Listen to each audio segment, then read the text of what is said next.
hear you, John. I was in the visiting room when I came in, and he happened to be one that really had issues with that guy. I mean, I just thought one of the people that we've done. Oh, yeah. okay.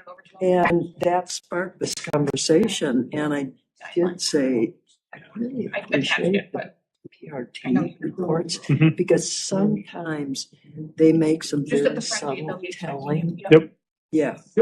And she said, definitely that's sort of on purpose. But she said, it's getting harder and harder to do with all the public. I believe that. I believe that.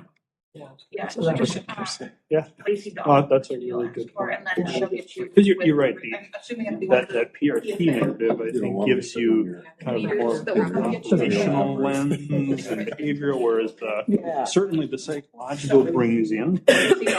Yes. It's a little different perspective. It is. Exactly. Yep. It's more of kind of almost an academic. Exactly. So yeah, hands-on. Yep, totally. Yeah. Well, and for me, not being an academic, not having all the credentials that any of you have, like I relate to see this. Oh yeah, I'm good. Yeah. I mean, I do. I really do appreciate that. And I want to thank you for that. Yes, absolutely.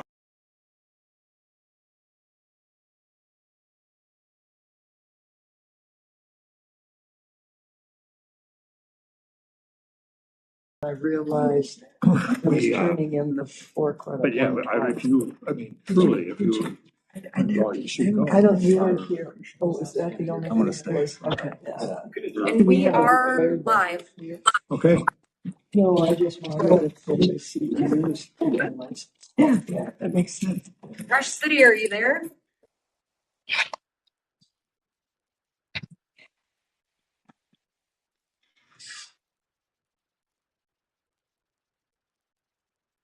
Andrew, are you down here on the screen?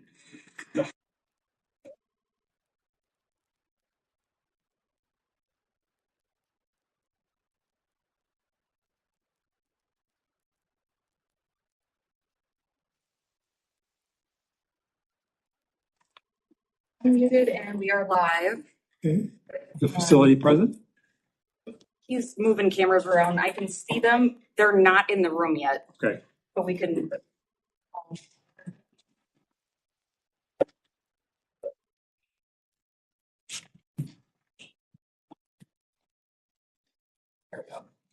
All right.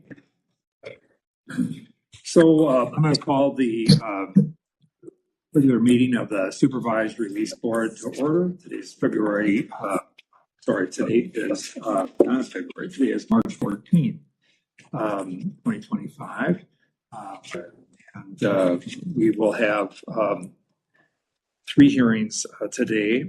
And we'll start by doing a roll call of the members. Member Christine Bray. Here. Member Joe Earhart. Here. Member Andrew Carlson. Andrew Carlson. I'm sorry, Andrew Larson. Andrew, there's too many Andrews in the room today. And member Cheryl Ramstead. Present. Paul Schnell is also present. I'll note that Andrew Carlson is here today on behalf of Rebecca Holmes Larson, who is out of the office. So Andrew will be here in her stead today. We are waiting on the facility. I guess I would just in the interest of time, I would entertain a motion to see if folks would be willing to do an adjustment of the agenda, and we could take care of the action items and at least get the minutes approved. Is there somebody who would be willing to move adjustment to the agenda? I would make that motion. A second? Second. Any discussion? Hearing none. All in favor signify by saying aye. Aye. Opposed? And so the motion, the that is a motion to adjust the agenda. Now that the agenda is adjusted, I would just open it up. Is there anyone who would be in a position to want to move the approval of the February 28th, 25 meeting minutes? I'll move. Motion, is there a second? Second. A motion and a second. Any additions or corrections anyone has or notes?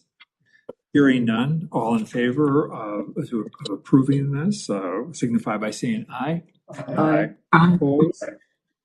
And the minutes are approved. So we have completed that business. We, at this stage, would just be waiting on the facility to be ready to go.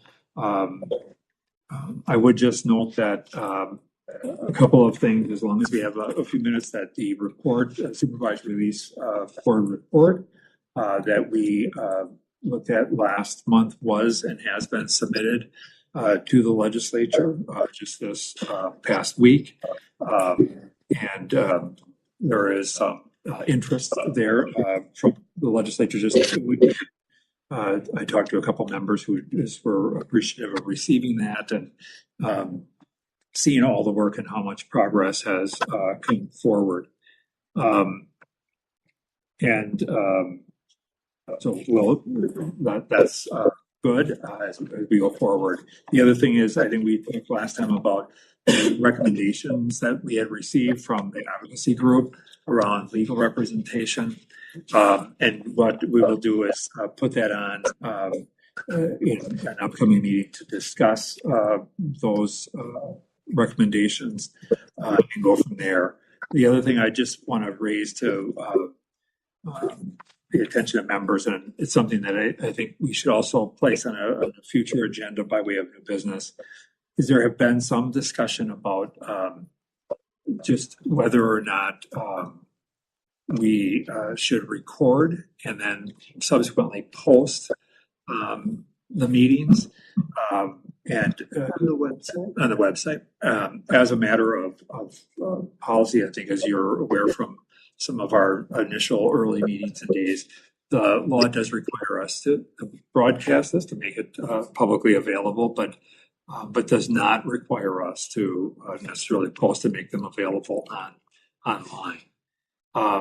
And right now we have kept that on there. I would just say that when we get into this discussion at some point in time, one of the things that I think was an important feature of this for the legislature was making sure that there was a public process and that it was available to people.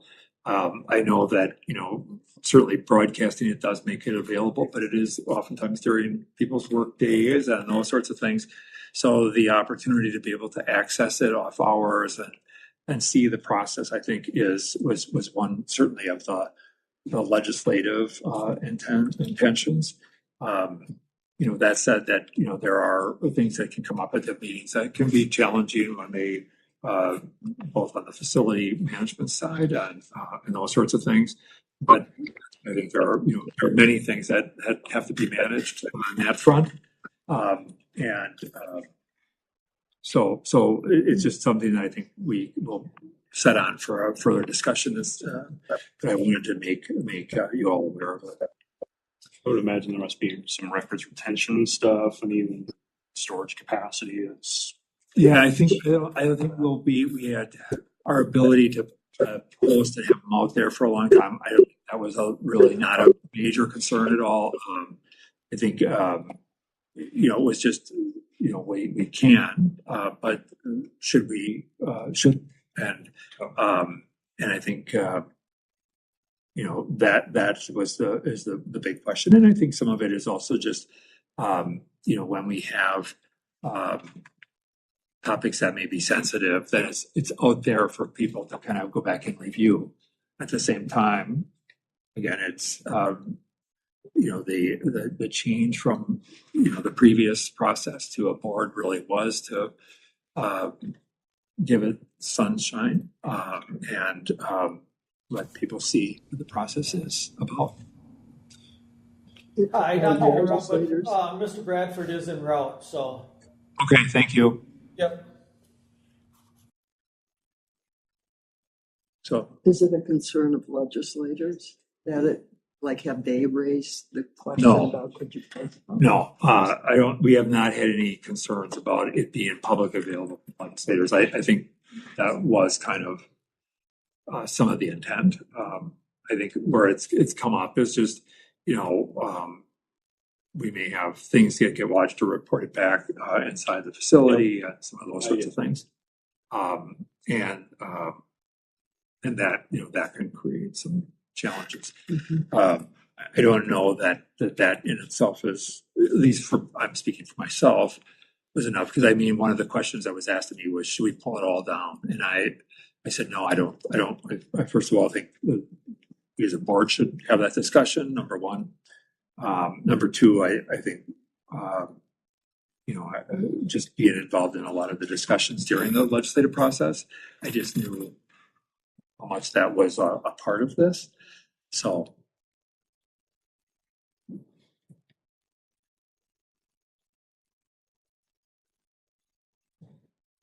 see, so anybody who's watching, we're just waiting here to get our first person in the room at Rush City.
First City, do you have an ETA at all?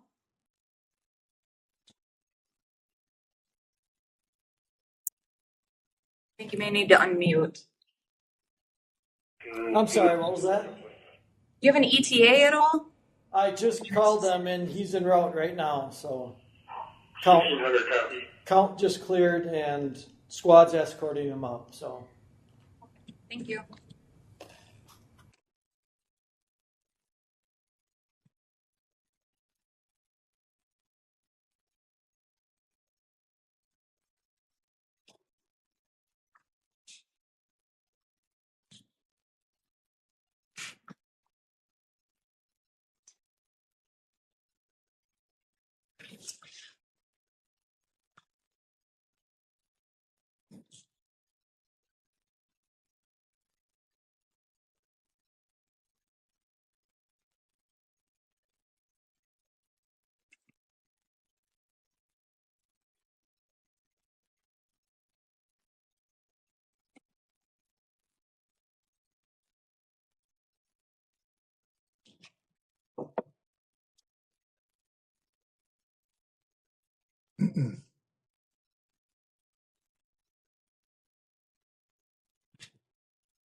This is Mr. Pearson, his advocate. Hello.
You ready? Yes, sir. Okay. Hello, Mr. Bradford. Can you hear me okay? Yes. Is that Mr. Okay. Snail talking to me? Pardon me? Was that Mr. Snail talking to me? I didn't. No, Andrew Carlson here. I'm Andrew Carlson. I'm the Assistant Director from the Hearings and Release Unit. Good morning. Good morning. We are here today for a review of Mr. Corey Bradford. Mr. Bradford, you are present at the correctional facility at Rush City. Based on my view, it looks like with you at the facility is your advocate, Shane Pearson, along with your caseworker, Brandon Tatum. I'm Dustin Carlson. I'm filling in for Mr. Tatum today. Thank you, Mr. He's an HRU. Thank you. I appreciate that. Welcome, Mr. Carlson. I appreciate both of you or all of your participation today. Here at the central office of the Minnesota Department of Corrections with myself is our commissioner and chairperson of the Supervised Release Board, Mr. Paul Schnell, board member Cheryl Ramstead, board member Christine Bray, board member Andrew Larson, and board member Joe Earhart is participating by video. Our records indicate that on September 7th, 1997, at a residence in Minneapolis, Mr. Corey Bradford shot Rhonda Overall in the mouth. Ms. Overall was found nude and had fresh bruises on her body. The medical examiner's office conducted an autopsy and concluded that Miss Overall suffered spinal cord shock as a result of the gunshot wound, and that was the cause of her death. On May 6th, 1999, Mr. Bradford was sentenced to life imprisonment by a Hennepin County District Court judge after having been found guilty of first-degree murder. Today's review by the board represents Mr. Bradford's initial review, and he has served approximately 27 and a half years of incarceration. Mr. Bradford's minimum parole eligibility date will occur on September 3rd, 2027. Thank you, and I turn this matter over to the board and commissioner. Thank you. Mr. Bradford, how are you today? I'm doing well, Commissioner Snell. Thank you. And you're ready to proceed today, right? Yes, I am.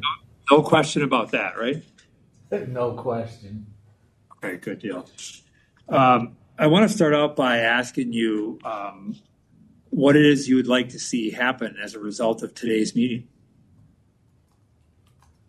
I'd like to go to minimum security Red Wing so I can continue to pursue my HVAC certification because they have a boilers program there. But an alternative, I would be happy with returning to medium security if that's possible. One of the big questions that I know that you're aware of and you've had conversations about with the team there is the issue around sex offender treatment. Yes. And can you kind of talk about where you're at with that right now? I'm pretty much drawing off of what you initially say, that we are not just checking boxes. And for me to participate in sex offender treatment would be just checking a box because I don't feel that I would thrive in that environment. I don't think it's most productive to what I'm trying to do. What are you trying to do? I am attempting to put myself in the best possible position for re-entry into the community, sir. Okay. And so, what makes you feel that that program wouldn't aid you in that process? Number one, I've been through SUD treatment triad down at Lionel Lakes, and I've been involved in many proactive, pro-social programming activities since my incarceration, and I just don't feel like I'm a threat to the community. So,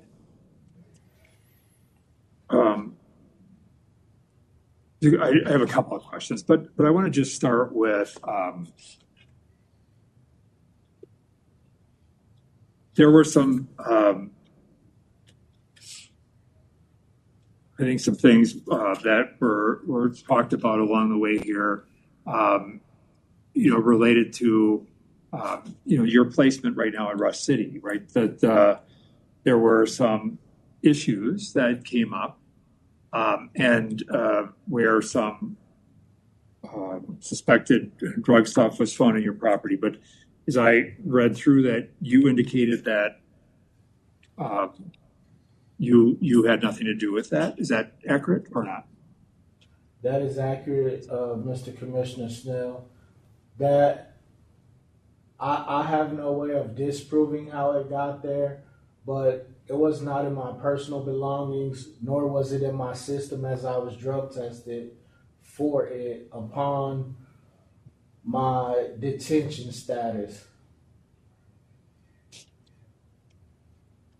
And then the issue that came up in 23 around some of the stuff with property, taking stuff out of that machine, the vending machine or whatever it was, right? Yes, sir. And was that a bona fide issue? Yes, it was, sir. And I take full accountability for that in my lapse in judgment as the machine was malfunctioning, and I simply grabbed some tokens. Though I'm not minimizing it, I grabbed some tokens out of there, which I promptly returned within 30 minutes with a kite saying that the machine was malfunctioning. So for that, I take full responsibility, sir. Okay. So what was the lapse in judgment? So I just want to make sure I'm understanding what you believe the lapse in judgment is or was. Just feeling like I had a right to, the money that came out the machine when in fact I did not.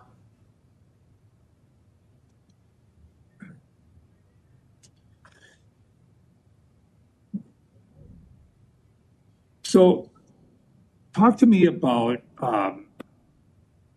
I've read through, your letter and the information you provided, as well as the summary of the discussion you've had with the psychologist and the comprehensive risk assessment, and so forth. And I want to make sure that I'm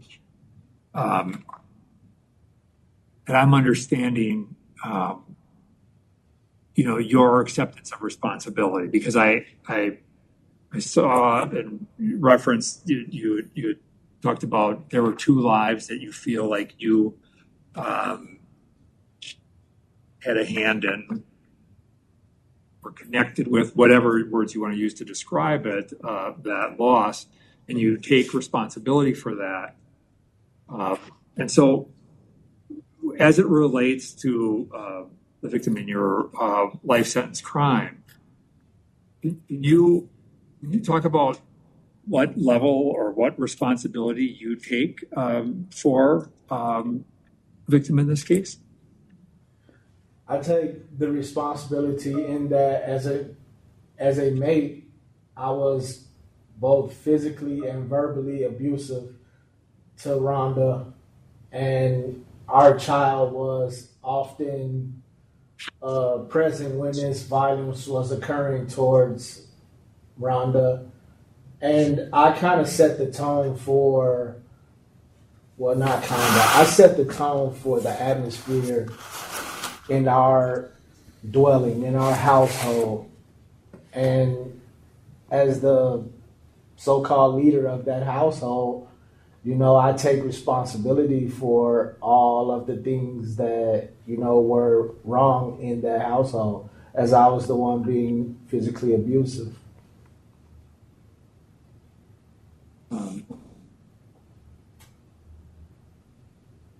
Did you deserve a life sentence? Wow.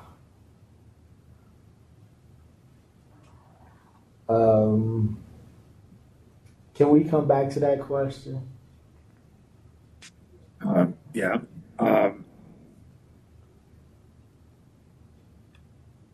So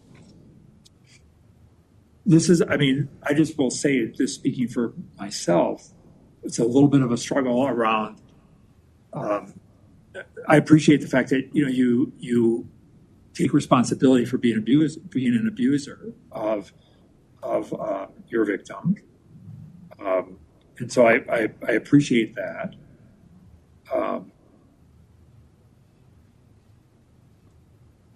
At the same time, I struggle that you find yourself in this position, and you take responsibility at some level, but that you deny causing this overall's death. Is that accurate?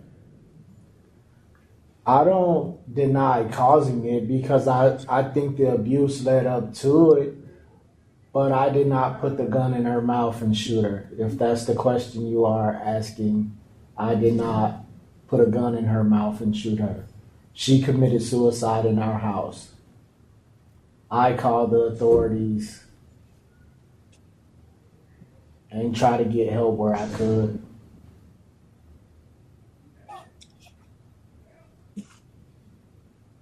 You, the records indicate, and maybe it's done now, but did you do an apology letter? Yes, I did, sir. When was that finalized? I have the final draft with me that I submitted, but it was and that took 5 years to get to that point, and I don't know that it was accepted. Mr. Garcia wanted me to work on something else, but as you are aware, my son and I have been having contact, and I made him aware of the letter, and he told me just to send it to him.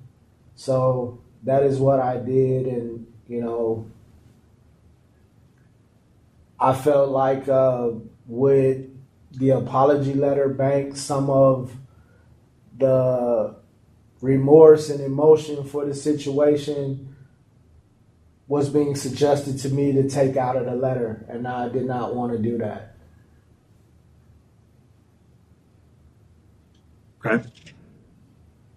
So you submitted a letter to your son, is what you're saying, and but a formal apology bank letter has not been finalized or approved, right? No, sir. No, sir, it hasn't. But I do have it here with me today. If you would like a copy forwarded to you, I would be most obliged. What I would like is I would like you to follow the process and do what you need to do, and then we would get that. It would be on file here. What do you feel that you owe your victims? Not just my victims, but whatever community that I'm a part of. I feel like I just owe it to be a better member of society, not like, for instance, I never took time to get to know who my neighbors were or things of that nature, and I understand that that's not pro-social, I think is the word I want to use.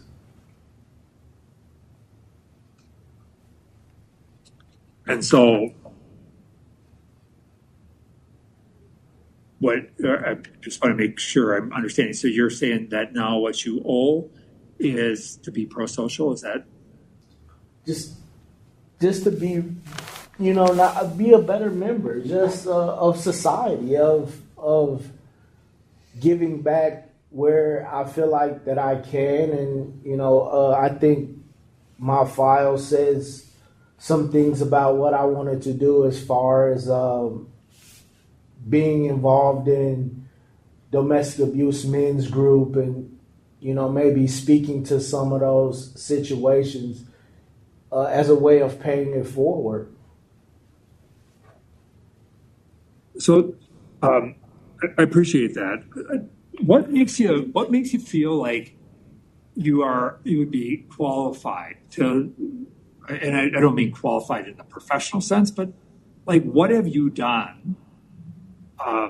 What have you done that would indicate that you are in a place where you could lead, be a mentor around a domestic abuse men's group? Well, most situations I find myself in any prison setting I've been in, I'm either formally or informally viewed as a mentor in those situations. I don't know if it's because of my age or because of the way I carry myself, but most times I am looked at as a mentor. And I also I took classes with MCTC, and I obtained my associates in communication studies. So I think not that I'm qualified, but that those things put me in the direction of becoming qualified. So what have you learned about yourself that would ensure that that you would not engage in violence against women again?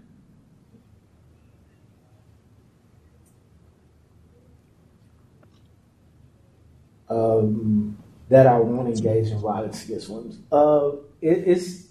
It's not something I aspire to be. You know, it took me many years to even say the words that I was an abuser.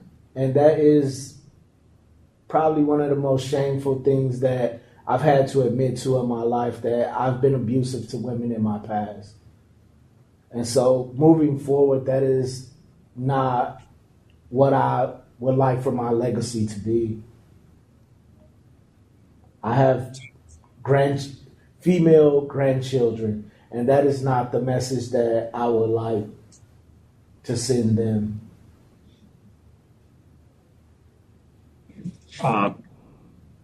So I want to just go back and ask this question again. So what insights have you gained into yourself about being an abuser? Because I would remind you that you did this in the presence of your children too, at the time. And so, like, what insights into yourself, and what are the dynamics around those offenses that you've learned over the course of your term of incarceration, that would assure me or us that you are that's been addressed? The insight that I have gained into myself about that is, number one, I was not born an abuser. I was cultivated by the atmosphere that my parents set for me. And I know that a lot of the abuse came out of my feelings being hurt.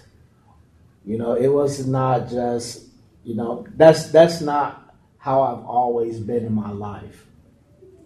I have had relationships that there was no abuse.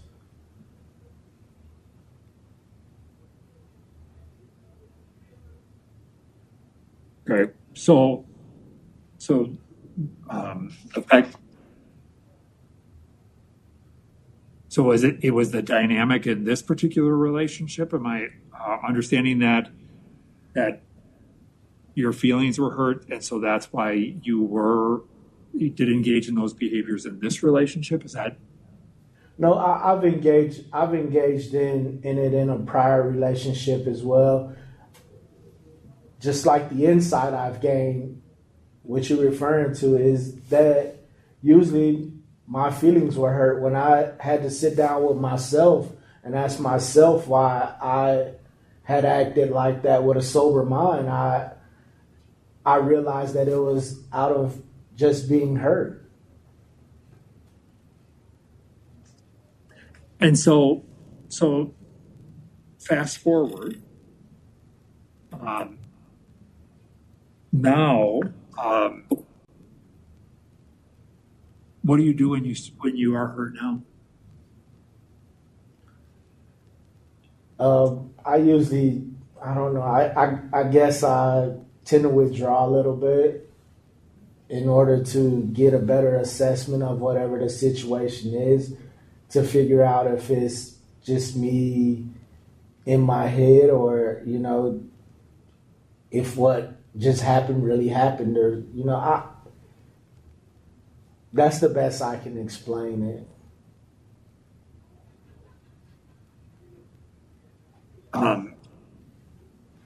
I think I think it's some of the stuff where you've talked about this before, where you may withdraw and become less motivated, and those sorts of things. Does that not concern you that what is the healthiest strategy if you're in a situation like that going forward? I mean, what is the right thing to do versus self-sabotage or withdrawal or disinterest?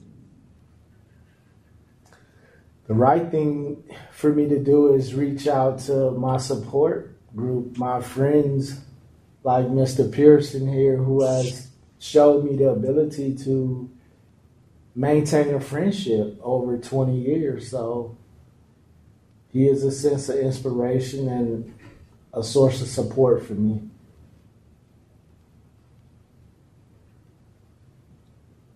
When's the last time you withdrew or you became less engaged or had motivation struggles? When was the last time that happened? Probably late 2023, just due to the fact I felt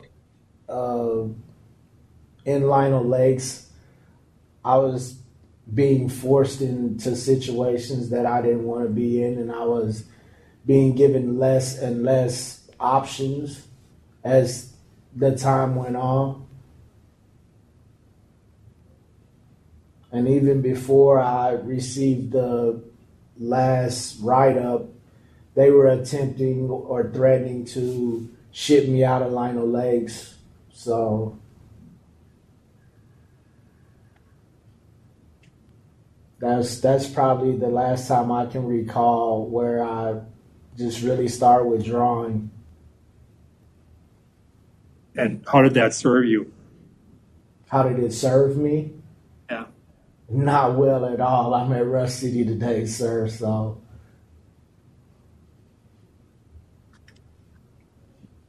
Why do you think that there would be interest in you participating in SOTP? Why do I think there would be interest in me participating in that? Yeah. I can't connect the dots on that. I've tried to, but we're talking about a situation from 35 years ago. And how do I plan my future if my past is continue to be thrown in my face?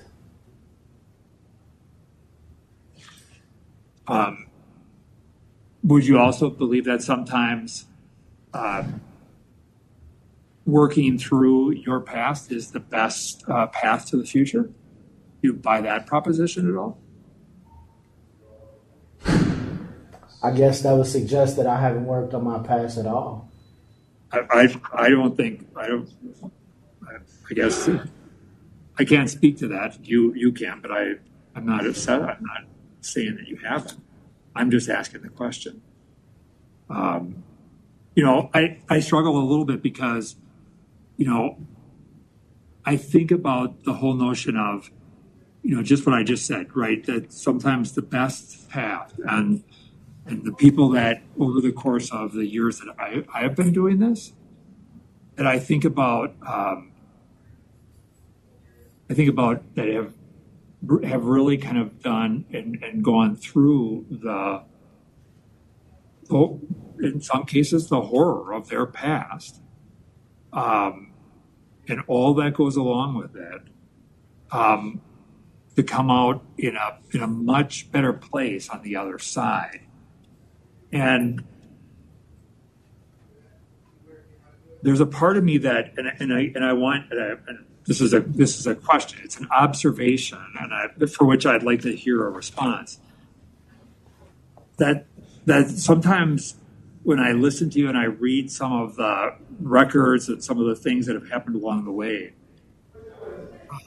I don't want to take anything away from you that you've done and done well. The school and some of these things that you've done that I are really positive. I don't want to and will not take any of that away from you.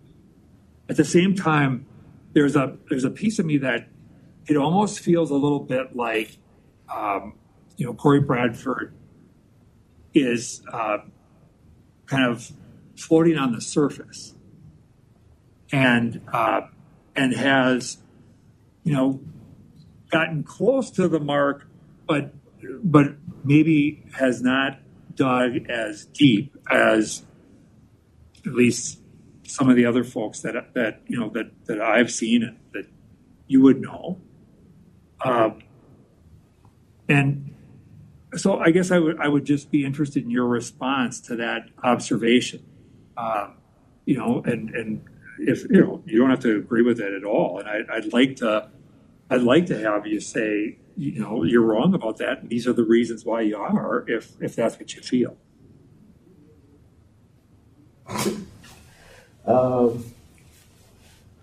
I believe you are wrong about the observation, and the reasons being I've participated in many self-aware improvement programming, and I'm not that 27-year-old boy that got arrested in 1997. I'm 55-year-old college graduate grandfather. So I'm not the same person anymore.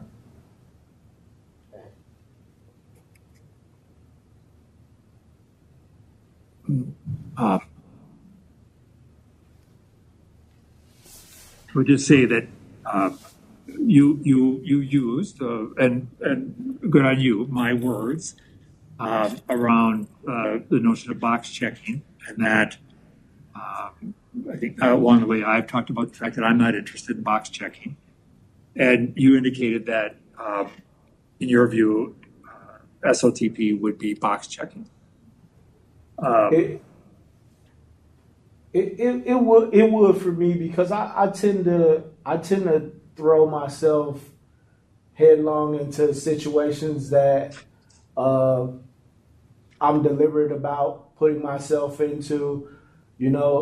When I did triad treatment, I ended up being a mentor in that program. I did very well in that program, and I tend to try to give my all when I put myself in a situation. And that is just not a situation that I feel like I could be the best me in.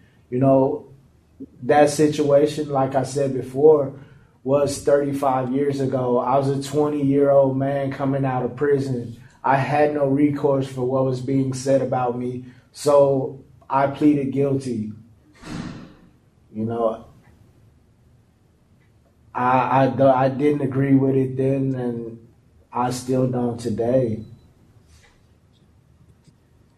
And I understand that. I would only point out that that's a bit of a theme in my view. Excuse me? That's a bit of a theme that you're in a situation and have been in situations that you don't agree with, and that's okay. But then the depth of understanding, just even some of the stuff related to the insight side. I mean, I appreciate and respect the fact that you are not a 27-year-old young man that you were at the time of this life sentence crime. I respect that completely. And as I said, I don't take anything away from what you have accomplished. At the same time, I mean, everything's a little bit it feels a bit surfacey to me. And I'll leave it at that. I will just remind you that before we close out, I would like to go back to the question that I asked that you wanted to put on ice, and we can come back to that. But I'll open it up at this time to other board members to ask questions. Yeah.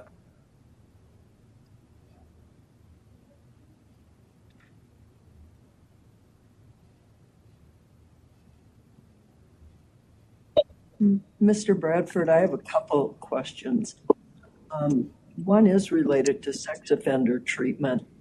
Could you explain you had a discipline, I think, in 2023 for sexual behavior, and it had to do with the correctional officer in the facility. Do you know what I'm talking about? I think you may be tying two separate situations. The sexual situation was from 2003, maybe? Yeah, I think you're right. I was masturbating, and a nurse, I guess, did her round. Well, I don't guess. A nurse did her round, and I didn't notice she was there. My reading of it, and there could be a lot more information that I just missed. A correctional officer had to leave the Department of Corrections. She was fired. And I tied it somehow to that incident, the 2003. Am I confusing things? I could be. Yes, ma'am. Those are two separate incidences. The sexual behavior was from Oak Park in 2003, and the interaction with the correctional officer was August, I believe, of 2023, and there was just some communication. Again, not minimizing it. It was inappropriate communication with an employee. Yes. Could you explain to me, because I don't know what that communication was? A phone call, a 10-minute phone call. I read that. What was that the inappropriate part? Just that you had a phone call, or was there more to it? I don't believe. I don't believe so. It was just a time. My dad had recently passed, and I was kind of going through with the whole situation that I was talking about prior when I was at Lionel Lakes, and I felt as if I was being oppressed, and somebody was showing me attention, and I gravitated towards that attention. What did you say in the phone call? I don't recall. Thank you.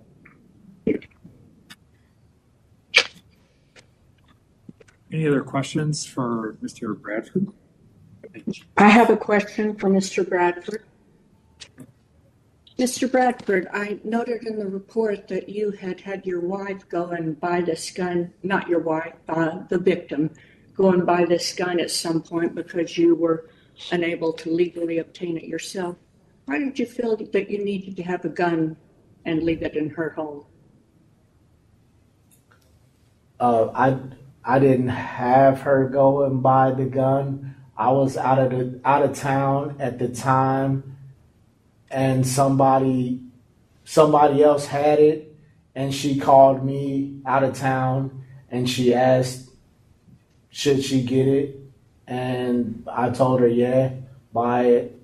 She didn't obtain it legally. It was not bought through the gun store or anything like that. Why did you feel that it would be good to have a gun? I don't think it was a good call at all. Hindsight, at the time it was more a protection thing. From whom? Anybody who I might have needed it from, felt that I needed it from at the time. Nobody in particular. It was just, I don't know, something in my bad judgment as a young man. Let me ask you another question here. It seemed odd and inconsistent with, I won't say normal behavior, but inconsistent with a suicide or a murder, for the victim to unclothe themselves. And I'm sure during all these years you've asked yourself a lot of questions about what was going on and why it happened, what was going on with you, what was going on with her. So what's your best guess about her being totally unclothed at the time that she was killed?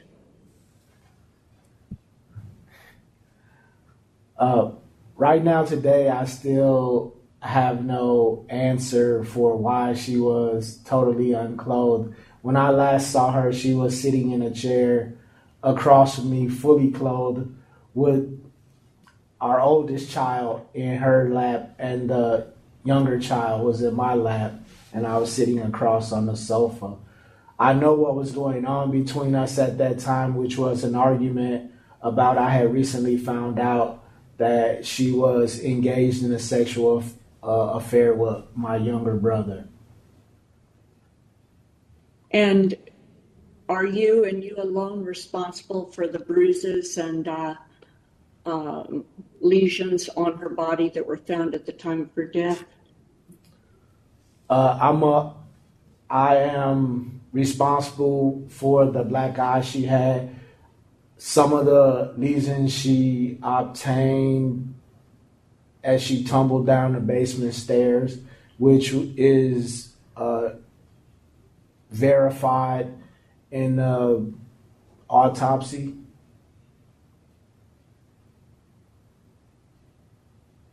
I don't know that. Just one more question. You were in the bathroom, you said at the time she was murdered. Did you hear a gunshot? I mean, I don't know how large the house was, but when was gun fired? You had to have heard that gun fired. It was I heard it as soon as it happened, but I didn't automatically connect what I heard with a gunshot inside the house. That was not in the forefront of my mind. That's what it was. I came out the bathroom. The older child was pointing in the direction of the basement. And when I went to go look, I could smell gunpowder. And by that time, I connected it that it was a shot. I didn't know if she was shot, if she shot herself. I didn't. I went to the basement and I checked. I picked her up to check on her, which was how I got blood on my shirt and my hands, which the record can also verify that none of it was high velocity blood splatter. My fingerprints were not on the gun. I had no gunshot residue on myself or my clothes. And when you ran out, an acquaintance, apparently a woman that knew you both well, said, you stated, I shot her. I didn't mean to. Did you say that? That is inaccurate. There were two persons who said that I made that statement that I shot her. That was not the statement that was made. The statement was she shot herself. She shot herself. She didn't have to do that. That was the statement. The people who reportedly heard that were two people that were across the street from our house, behind fire trucks and police cars, and there were police 2 feet from me, present at all times, and no police officer ever said that I said that. One more question here, and this is about sex offender treatment. You were offered early on the opportunity to go to sex offender treatment. You said you felt it would be a waste for you and I suppose for the program, and yet you raped a woman and choked her in 1999.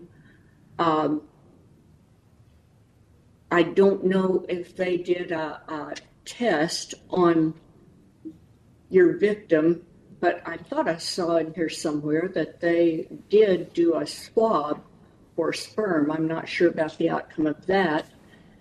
And it sounds like you have engaged in sexual behavior in the prison, masturbating, and I know that this is not a terribly uncommon thing, but it is deliberate. I mean, people know when people are coming around and they stop immediately. That's sexual behavior. So it sounds like you should have been interested in addressing that in yourself, but you were not. Now you've said you would if you are required to, and yet I don't know if the program will take you under those circumstances. So I wonder what your thoughts are about that. Do you see any reason at all that you would need to go to sex offender treatment? I think, again, you as well are connecting different situations and lumping them into one situation. I didn't rape. I'm connecting sex-related assaults, and whether it is exposure, choking someone, those are assaults. Those are unacceptable sexual behaviors. But I'm just wondering, do you still believe that you don't need that treatment? And that's just a yes or no question. I can't give you a yes or no answer on that because you are moshing different situations together and making them one situation. So I'm unable to answer. I'm all together as inappropriate sexual behaviors toward women. So, but thank you for that answer. That is all I have for now. Mr. Bradford, I had a question for you. So during your incarceration, were there specific things or parts of yourself that you felt you really needed to work on? And if so, could you just kind of describe what some of those were? Does the question make sense, I guess? Yes. I felt that I needed to work on all of me. I have lived a very traumatic lifestyle, and the parts I sought to work on was the violence, the anger, the stress, the conflict resolution, and by taking the college courses, I felt that I was opening myself up to a more broader mindset about different people, like people outside of my friend group, I would say. Do you think there's more to work on? Yes, absolutely. So can you give me an example of what that might be? I will always be. I always need to keep, for lack of a better phrase, keep my tools sharp and utilizing those tools, because if I don't continue to use them, I lose them. And that's the conflict resolution, knowing how to put people in a win-win situation, and and myself as well, and just knowing how to ask for help when I need it, when I struggle, instead of withdrawing and trying to figure things out myself. All right, fair enough. So one of and this will be my last question, and it goes a little bit to kind of what Commissioner Schnell was asking you about earlier. One of the things that I had noted was, and I think it's acknowledged not only by some of the statements you've made during this hearing, but even within the packet, like a lot of trauma for you as a young child, all the way up through a lot of your developmental years. Like, I think it's well documented here, like lots of trauma. Have you done, I think you've done some mental health counseling to kind of help work on some of those things. But one of the things that I made a note of was, so I guess have you done, some mental health therapy to kind of work through some of those traumas? And do you think you've done enough of that? That is something, the mental health thing is something that I intend to continue working on, as I've connected myself with a mental wellness group out in the community called Reviving Roots, because I know that there's still a lot of work in that arena to be done. So I'm open to it. And I did, when I was at Lionel Lakes, I reached out to Miss Lindsay Gillingsrud to initiate some, mental health things. And initially going to the CD treatment, it was more about the cognitive behavioral therapy than the drug use, because I haven't used drugs in more than 20 years. So, well, and like I would just certainly encourage you to kind of dig and do some self-reflection, because one of the things I made note of was that you were following up on some of the mental health stuff because central office told you to, versus like I recognize like there's stuff I got to work on. So I would just encourage you to really, continue to do some self-reflection and kind of dig deep, again, to kind of use Commissioner Snell's words from earlier. And I have, thank you first of all. And I have, like I said, when I was at Lionel Lakes, I initiated the contact with behavioral health. And when that came up just recently, it was due to a letter that I received from central office saying that I needed to be in contact with behavioral health. I'm a little hesitant about talking to just any therapist. I believe I have to develop a relationship of trust before, that happens. And I suspect they're trained to work with you on kind of developing that rapport, and so. But I appreciate your response. Thank you, sir.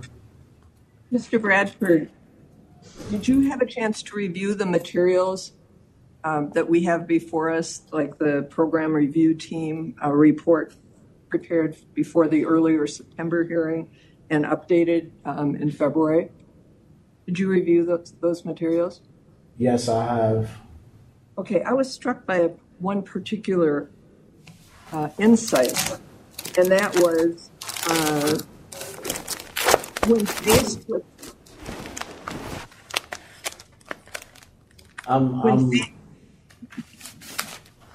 when faced with struggles, he self-sabotages. He is stubborn, has a hard time moving on from an idea he has, and gets stuck on those ideas. What did that mean to you? And what does that mean to you? I don't know that I said that per se. And I don't really get stuck on ideas. I'll put it as clear as I can. In Lionel Lakes, there was a situation with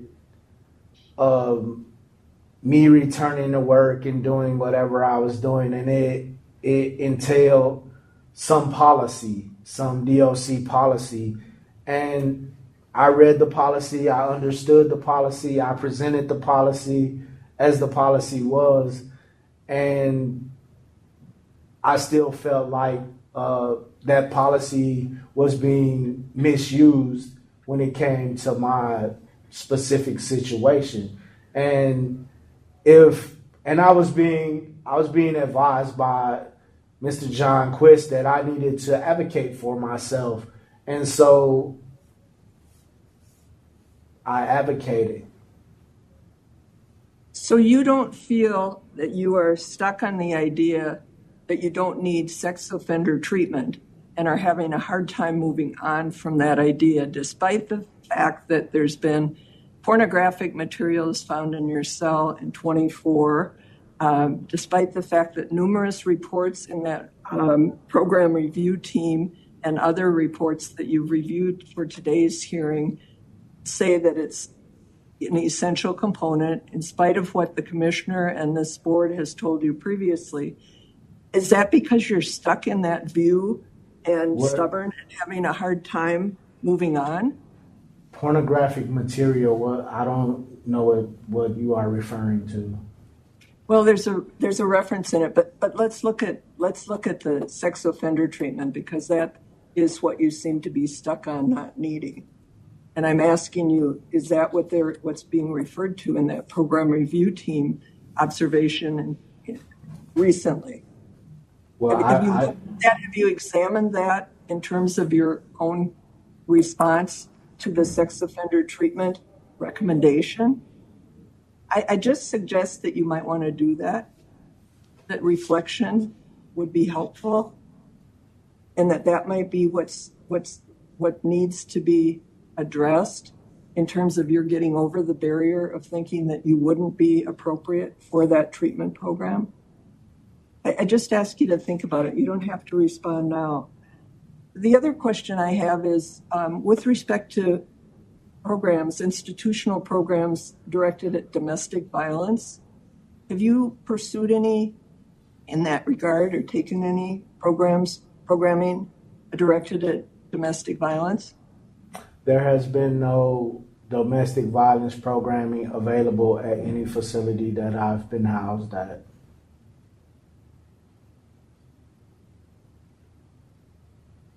Have you specifically asked for that kind of programming or asked to speak to somebody about that kind of programming? Because it's my understanding from what you said earlier that you do acknowledge that you were a domestic abuser with respect to the victim.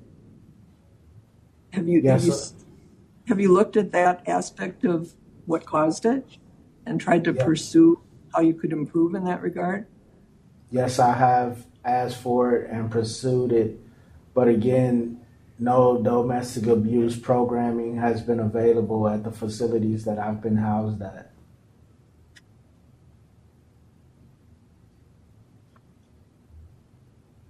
I don't have any further questions, Mr. Bradford. I just suggest you keep in mind that comment about being stubborn and stuck where you're unable to move on and whether that's getting in your way. I don't think those were my words, but thank you for your suggestion, ma'am. I have one more quick question. Why weren't you prepared the last time that you were going to come before the board? You said you weren't prepared. What? I was surprised. What happened? Well, I wasn't prepared there were many different factors that led up to me not being prepared at that point to come before this review board. And one of those factors was that I had just arrived in Rush City and I was unfamiliar with the staff for case management. Number two, the things that I submitted to the review were incomplete. They were partial, like my letter, like my relapse prevention plan, my reentry plan were all partial. They were not the whole thing. And also, I wasn't doing any positive programming at that point. So I wanted the opportunity to be able to get involved in some positive programming before I came before this review board. Thank you. I'm going to turn to Mr. Pearson. Thank you so much for being here today. I would open the floor to you just to provide any insights or thoughts that you have about Mr. Bradford and his readiness to move forward. Thank you, Commissioner Snell and the board. I would just like to add that in 2023, I was in Lionel Lakes with Mr. Bradford, and I saw Mr. Bradford struggle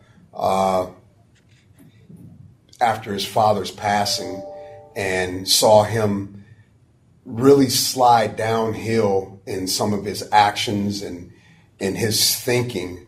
And I and several others attempted to really let him know that, instead of going in the direction that he was going in, to really think about those actions and how those actions would affect him moving forward.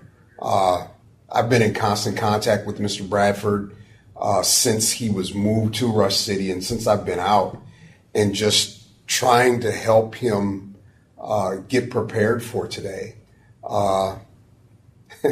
When it was asked whether or not Mr. Bradford is stubborn, I've known Mr. Bradford for over 25 years, and he is somewhat stubborn. I can admit that, even though he may not admit it, but he is somewhat stubborn. And I think that just comes from his childhood and his upbringing. But yeah, if he was to be moved to a lower custody facility, I think that would be a benefit to him as well. I am there for him while he is incarcerated and once he is back in society. Thank you for that.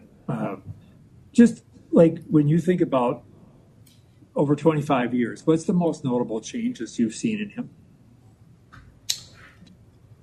I have seen him become more educated.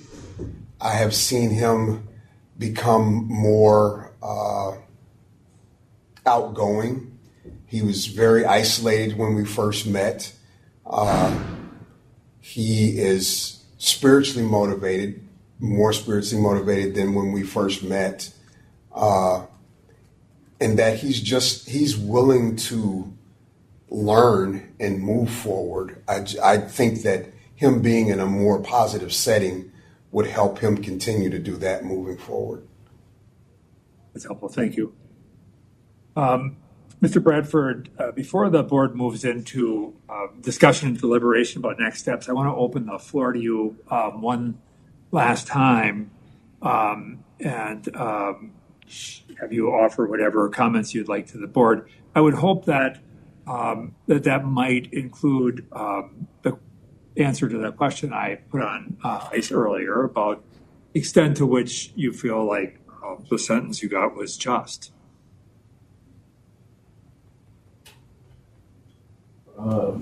First, I would like to thank the entire board for time and consideration in this matter, and thank you for the questions and suggestions. And I'll move right into if I feel the sentence was just. I believe in life being cylindrical, circle. It's a circle. So some of the energy that I have put out has had to come back and meet me, and I accept that wholeheartedly. was the sentence just? I'm not at liberty to say just or unjust. I've done almost 28 years, so we are here. You know, it's not. I'm not angry about it because there have been life lessons along the way that I have needed to learn that I don't think I could have learned unless I had done this amount of time. So again, I stand by my innocence in the situation, but I don't dissolve myself of culpability. So thank you all for listening and having patience with me and my not being prepared the first time, and hopefully you can understand why I wasn't prepared. And so thank you. Thank you. At this time, we'll close the discussion and I'll open this to the board. During that time, we'll let everybody know other questions or interruptions will be allowed. So with that, I would open it to the board for discussions on next steps. Thoughts? Well, I'll just say my concern, and I think it probably is on the minds of others, but the mandate to go to sex offender treatment and the fact that whether he committed that crime or he didn't, he's saying he didn't commit that crime. So I sort of feel like it's a moot point because he can't get into sex offender treatment unless he acknowledges that. So part of me is, after listening and reading everything, it's like maybe it's time to let that one go. I think for me,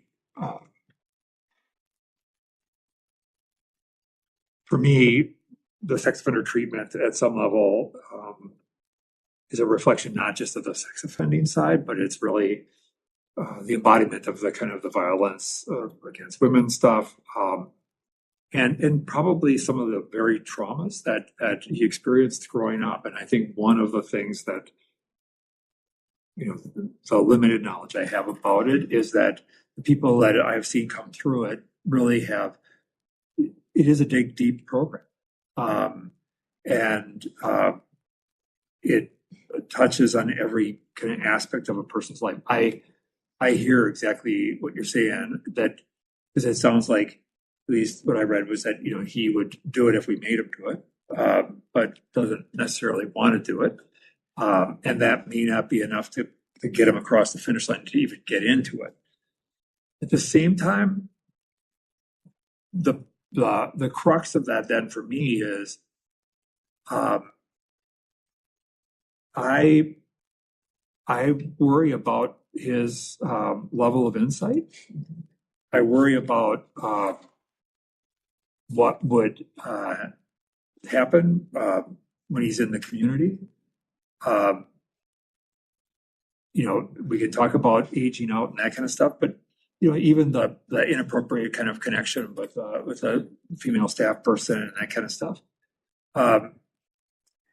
Straight up, it's just inappropriate, and he knows that. He is, you know, at the crux of being considered for review, and that kind of decision making really, for me, becomes troubling. And then anything that has been difficult, it has been tangential acceptance of responsibility, but not direct. I agree with all of that. And yet I hear what you're saying too, like it's a setup, but then the question becomes, then for me it's like, okay, if not that, then what? And because if he doesn't do something deep and challenging, just speaking for myself, and I, you know, and again, I'm time limited and all that kind of stuff, it would be hard for me to feel comfortable with him going into the community. Yeah, that's really kind of where I'm at too. And I too, I'm not an expert on the content of the programming, but I do know enough to recognize oftentimes there's power dynamics and those sorts of things that are oftentimes addressed in that. And I think that can probably get to potentially some of the items that you raised, Cheryl, with regard to, even the domestic violence and that lengthy history. And to your point, Commissioner Schnell, some of the stuff, the really deep stuff from childhood and kind of working through that. I think, my opinion, I suspect sometimes just the stigma that is attached to the program, unfortunately, creates barriers for or reluctance to participate with some of the population. But I too would struggle without having something to demonstrate that there's been a really deep exploration of, like, how did I get here? It's much of it feels, and I don't want to. I think there has been a lot of stuff that's been done, a lot of programming, but it feels somewhat superficial. And I think you may have used that word, but that's a little bit where I'm at. And I would really want to see a deeper dig to try to get to some of that stuff. And that, I think there's some insight that can be gained with that. I would agree with Andrew, and to the point of whether sexual treatment is appropriate. I think we're always in that situation where, if somebody doesn't want it, how do you get them into it? But here it's not just sexual offense treatment, it's assuming responsibility for the crime. When it appears, from the record that there wasn't that much question. And so it's kind of a deep-seated issue with him. And to your point, Andrew, I think the insight is what's lacking. I know the psychological review said even his motivation for treatment is inconsistent, that he signed up for several sober groups that he didn't start. And it says his interactions with behavioral health have been externally rather than internally motivated. And I think that's the issue. Yeah. But that feels like checking a box, not doing something because, like, I recognize I need this, which was kind of where I posed the question. Well, what did you feel you needed to work on? I think there's just even what you might gain, right? Again, not saying that I may not see that I need it, but what I might gain. Yep. I completely agree, but he does have to admit, he does have to take accountability to get into sex offender treatment. And so for me, the question is, if he doesn't, and I suspect he won't, what else is there? I mean, if that's the only place he's going to get it, but by the way, isn't going to say what they want him to say to get in, then what do we do? I think that's where having a difficult time and being stubborn can be overcome if it gets painful enough, if it gets somehow obvious to him that there's no way around it. I mean, he seems to want to second guess what other people are saying about him and about what's appropriate for him. He wants to be in charge, is the impression I get. And that's where I have trouble. But it seems to me if he has no exit. Well, and I guess I wasn't, and I may have missed it. I don't recall if there was kind of that sexual element to this offense, but I know that there was one from 1990, I think was what I had wrote down. Yeah. So there was one that I think was admitted to, and I don't know if in combination, like obviously I'm not an expert on the assessment or what kind of is driving that recommendation, but I rely on the experts, although I acknowledge what you're saying, that if you don't have an admission. Well, and some of those assessments, they sort of disagreed with each other. There was a low, there was a moderate. So it seems so unclear to me.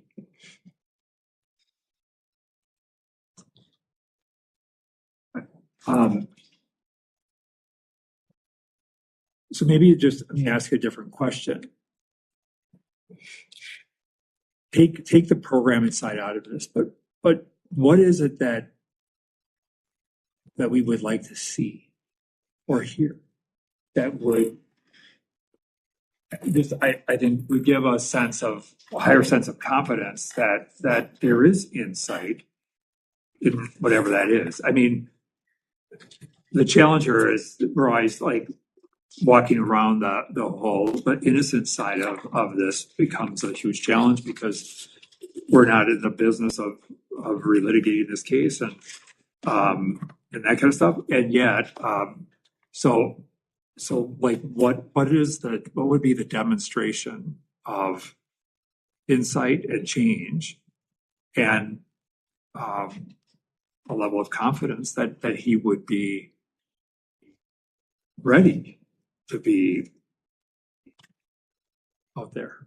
Because I think that in light of your question, I think that's really so if it's not the program, then what's the behavior? And for me, the program was about trying to elicit insight, but I hear what you're saying. If he can't get there, then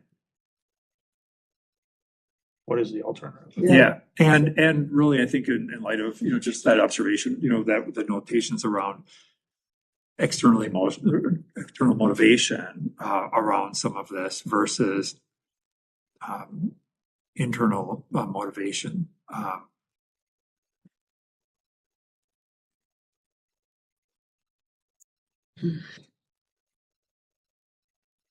can't come up with a program that would be appropriate until and unless he is totally open, truthful, completely honest about his crime and about the details.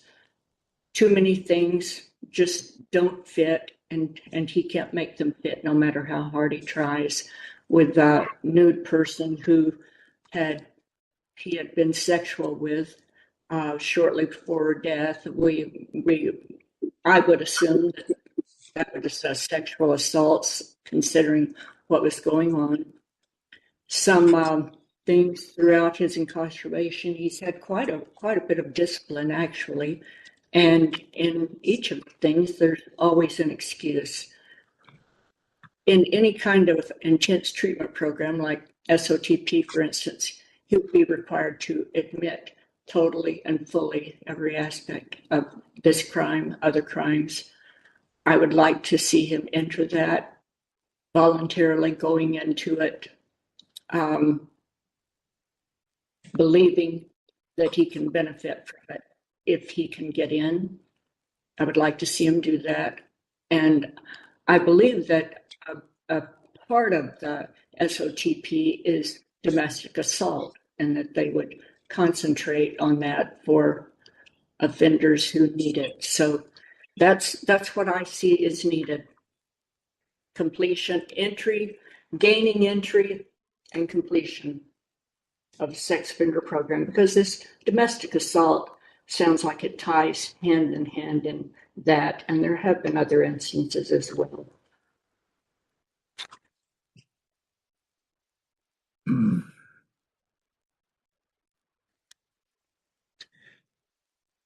Well, okay, I'll make a motion. I move no parole. We deny parole. That we continue for 3 years, and that in the meantime, we expect him to apply, or whatever the right word is, for sex offender treatment. And if he can get himself in, great. And if he can't, then we're back to where we are right now. And that he remain discipline free.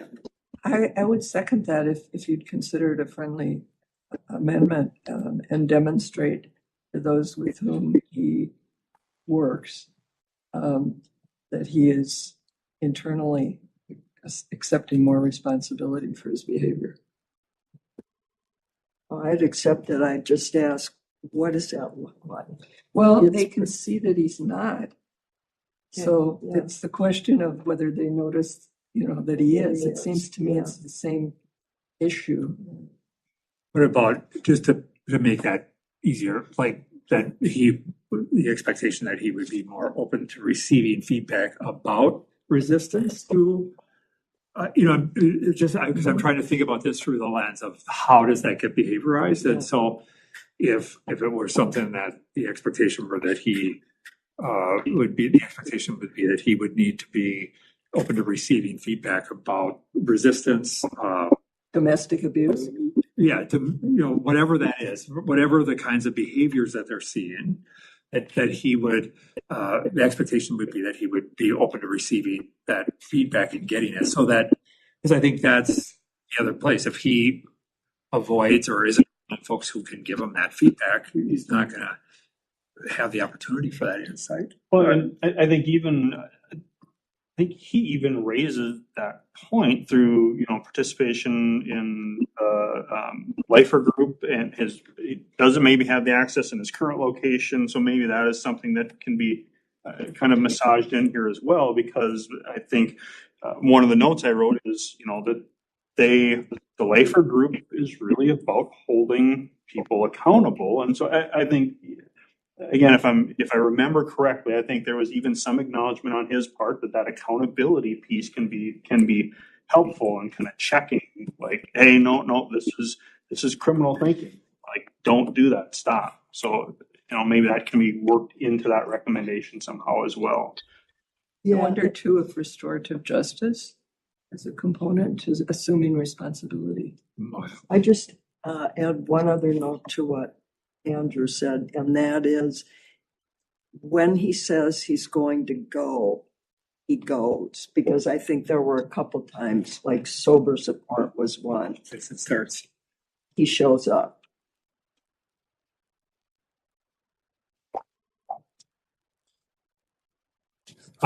So I just want to circle back. You're good with through restorative justice, through open to that feedback from staff and others, whether that's in the lifer group side around resistance to some of that.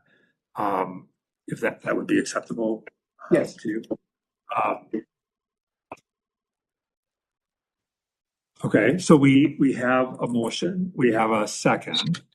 And I would just say, because I want to put him in the best place possible. So, I would just support movement to affect the medium and get him. That's would be easiest for some of the SOTP stuff could happen, probably even happen sooner than maybe where he's at, and some of the environmental things that I think he spoke to, Mr. Pearson spoke to.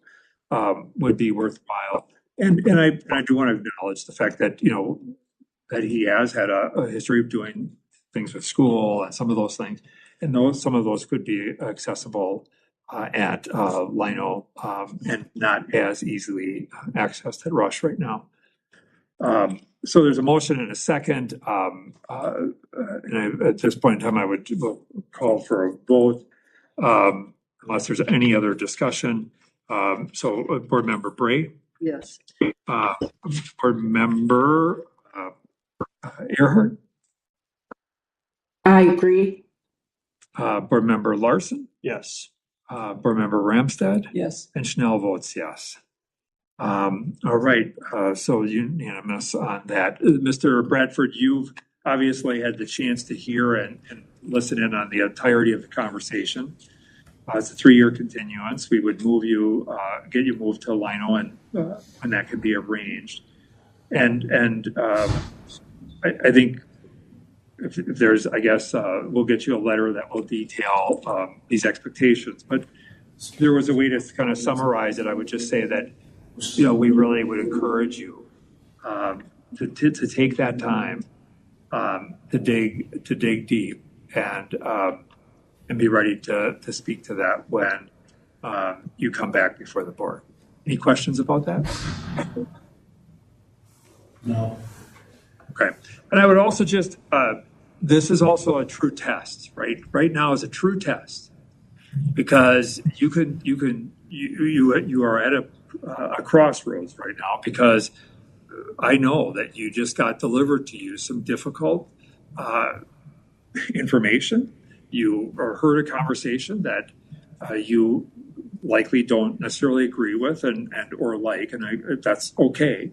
And it's absolutely fine to be disappointed. But the question's going to become, and the true test of change is Corey Bradford going to disengage, withdraw, become less motivated, or is Corey Bradford going to step in and demonstrate leadership over his life? And that's an answer that I would leave to you, but that's the challenge I think that's in front of you. So I wish you the best of luck, and I'll likely be seeing you along the way. Take care. Yeah. All right, we'll be moving now to Lino. Yeah, take a break. Yeah, while we're getting connected to Lino, absolutely.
Like they do not want to.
All right. Looks like we're online.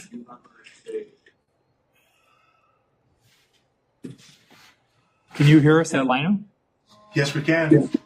Okay, we can hear you loud and clear here as well. We'll get started here in a second. Okay, good afternoon, everyone. I am Andrew Carlson. I'm the Assistant Director of the Hearings and Release Unit. We are here today for a review of Mr. Jack Naselke, who's present by video from the Minnesota Correctional Facility at Lino Lakes. From what I can see, Mr. Naselke, you have your wife and advocate with you, Julie Naselke, and it's my understanding. Pardon me? That's me, yep. Okay, wonderful. Thank you for being here. Really appreciate it. And it's also my understanding that Mr. Naselke's caseworker, Dan Kornick, is in the room with you at Lino Lakes as well. Correct. Okay, thank you, Dan. Here at the Minnesota Department of Corrections Central Office in St. Paul, with me is our DOC Commissioner and Chair of the Supervised Release Board, Mr. Paul Schnell. Members Cheryl Ramstad, member Christine Bray, and member Andrew Larson. Member Joe Earhart is appearing by video. Our records indicate that on June 6th, 1985, officers from the Winona Police Department were dispatched to a residence within the city of Winona in response to a citizen report that a person who was residing at the residence was seen bleeding and lying on a bed inside the residence. Investigators determined that the resident victim, Ada Sennenfelder, died as a result of being cut and stabbed 33 times. She bled to death from a wound to her heart. Witnesses provided information connecting Jack Naselke to Mrs. Sennenfelder's death. Information showed that Naselke served as the enforcer for a group that carried out and made efforts to conceal the murder. Naselke was seen with stacks of U.S. currency after the murder. Male DNA material was found in the bloody areas of both the bedspreads in the room, which did not exclude Naselke as possible contributor of that male DNA. Witnesses heard Naselke bragging about stabbing the victim. He provided information regarding the victim's injuries, which had not been made public. Witnesses also observed a cut on Naselke's hand and reported that associates of Naselke's had reported disposing of a shirt and pants and cleaning their vehicles after the murder. Associates of Naselke had also got together to quote unquote share their stories and get their stories straight, which certain witnesses' statements changed after that meeting. Subsequently, Mr. Naselke was found guilty of first-degree murder in Winona County District Court, and on July 8th, 2009, was sentenced to a 17-year mandatory minimum life sentence.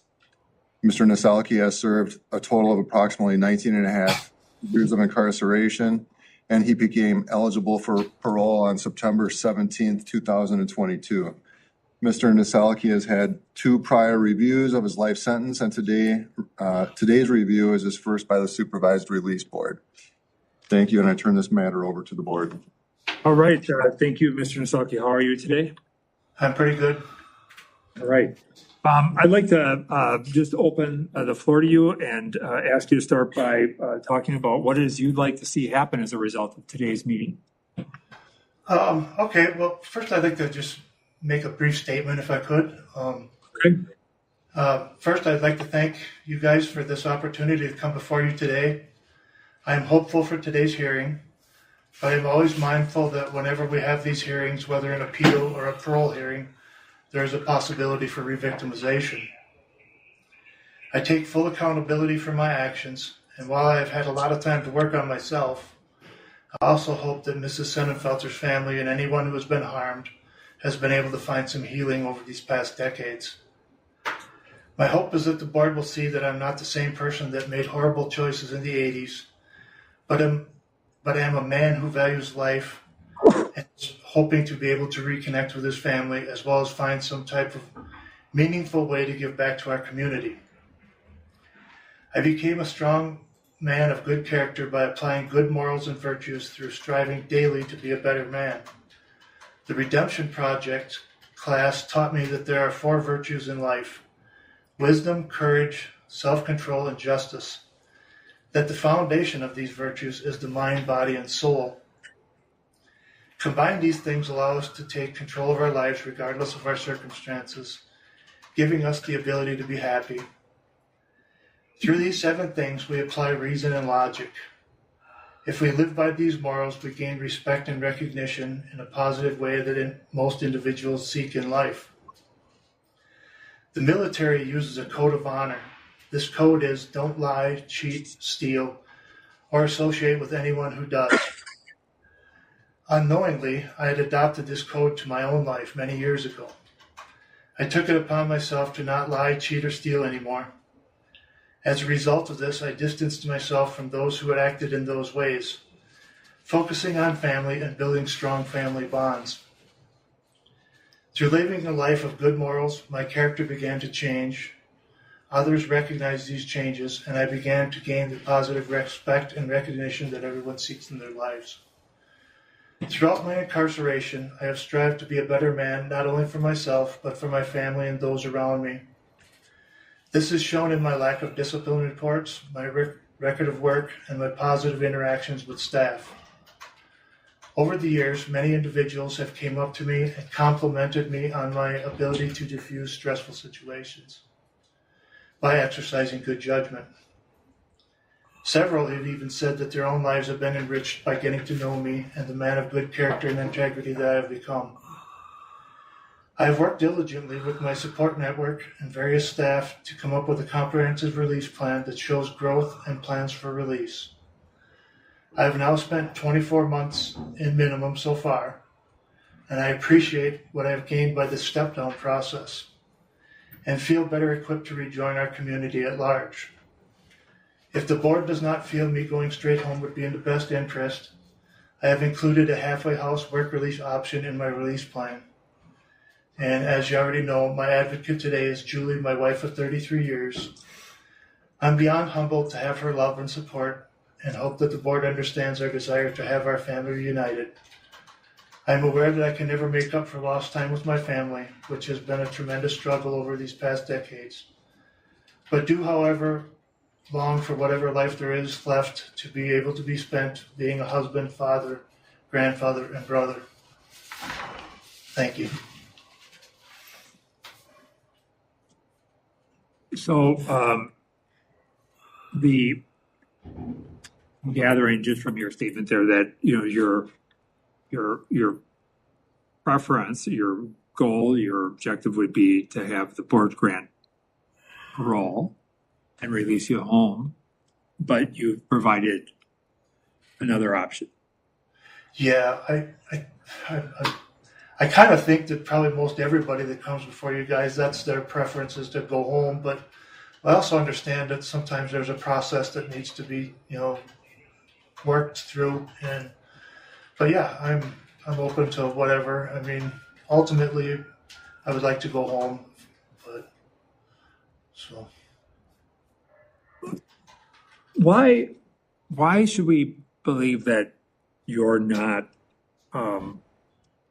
a risk to public safety? Well, I think my past record shows that I'm not, both before incarceration and after incarceration. And my whole life has changed. I mean, I don't think of things. 11 grandkids. I don't think of things the same way anymore. I've got grandkids. I've got things that I'd like to do to show the world that I have changed. How do you, in your view, why is it that Jack Nasaki is in prison for this offense today? Because I made bad choices as a friend or as a youth and hung around with the wrong people, and got caught up in something that I shouldn't have, you know. And that's something I'd really like to speak to people about too, you know, in the community, is the importance of making the right choices when it comes to dealing with friends and people that you think are friends and maybe quite ain't always really what you think they are. So what did you get caught up in? Trying to live a fast life, and getting caught up with people that I shouldn't have been doing. You know, I was drinking and partying and hanging around with the wrong people, and People older than you. people that were older than me. I was trying to be somebody that I wasn't, you know, so.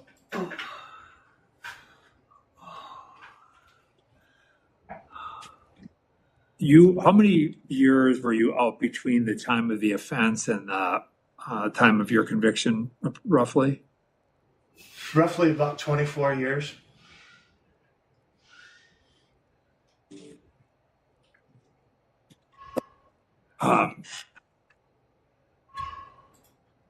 So you 24 years pass, and you suddenly are on the radar for this crime. How is that? Well,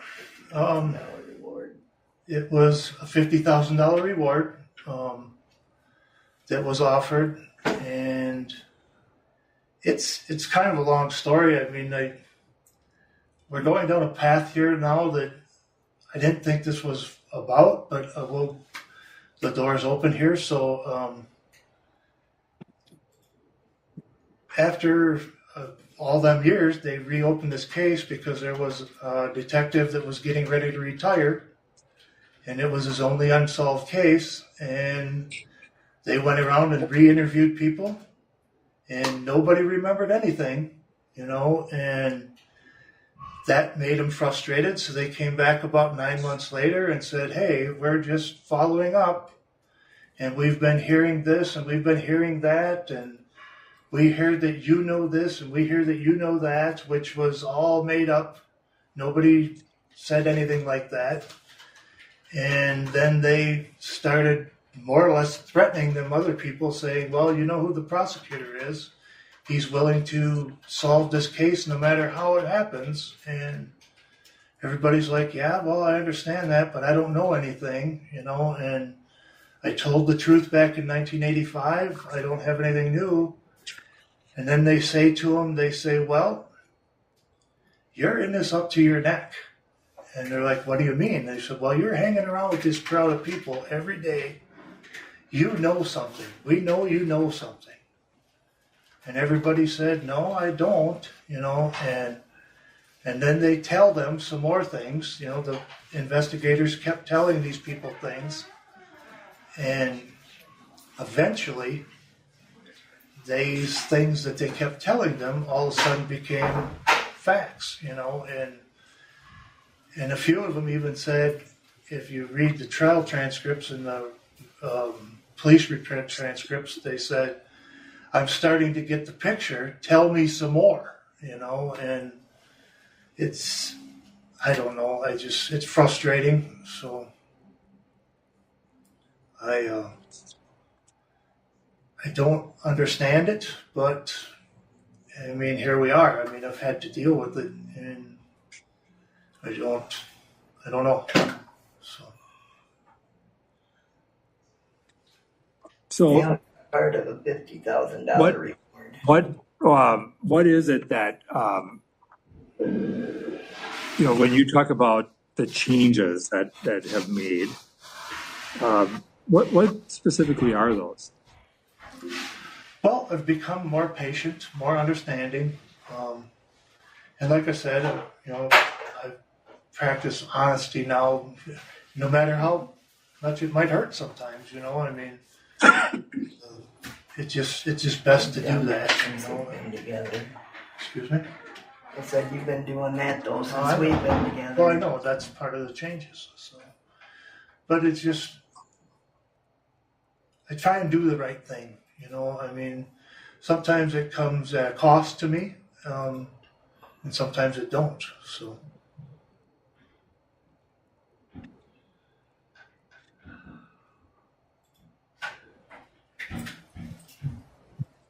You started off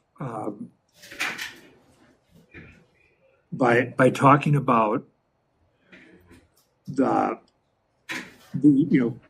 at least an expression of some what I took as a concern for for the potential of re-victimization.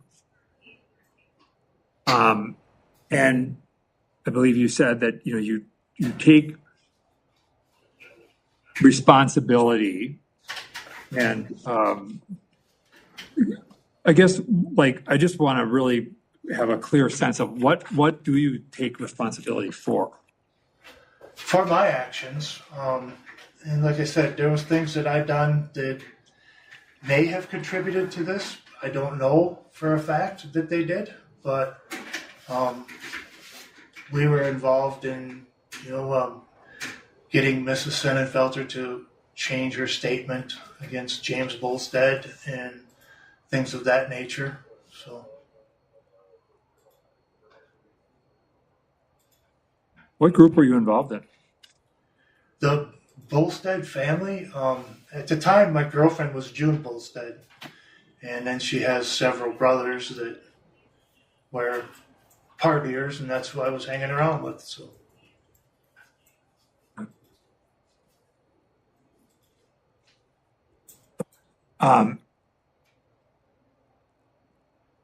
This case has had a lot of local attention, both good and some challenging.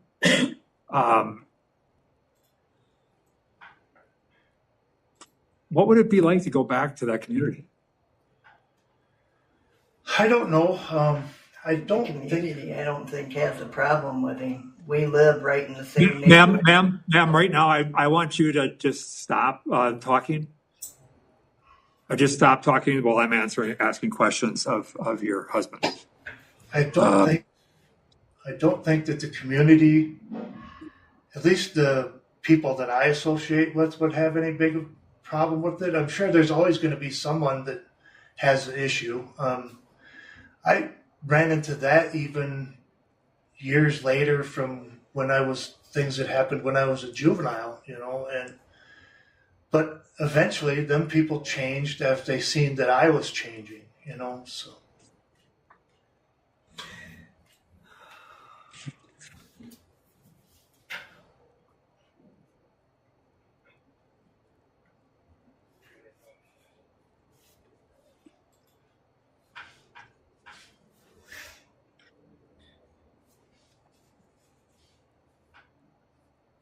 I'm going to open it up for other board members that may have questions for Mr. Yasaki. I have a question that I would like to ask. During those 24 years between the crime and the time you were convicted and incarcerated, what kind of problems and challenges did you have in your life? Like specifically what kind of, I'm not really quite understanding what you're looking for. Did you have any criminal offenses during that time? Did you work steadily during that time? Did you continue to associate with that same group of people during that time? What was going on for you during those 24 years that was problematic? Well, I met a different woman and got married to her. She was an alcoholic, and we were together for maybe close to 2 years before I ended up getting a divorce from her, and then I met my current wife. And I've pretty much always worked at one kind of a job or another since that time. I mean, after I got out of incarceration, I've always been employed, and then I started my family with my current wife, and I've always been at work, and I quit association with all of them kind of people and focused more on family, and being a good dad and being a good role model. So you stopped associating with the group that you've been involved with? at the time of the murder? Yes. That's all for right now. Thank you. Mr. Nisal, I had a question. You mentioned earlier, what's changed in your dad and grandpa. I'm interested, how do you describe or what do you tell your grandkids about the reason that you're in prison? Like, what does that conversation sound like? We really don't talk about that much. I mean, they know that Grandpa was not a perfect person when he was younger, and things are the way they are. I mean, and for the time being, this is where Grandpa's at, and my kids all believe in me, and my grandchildren do too. So.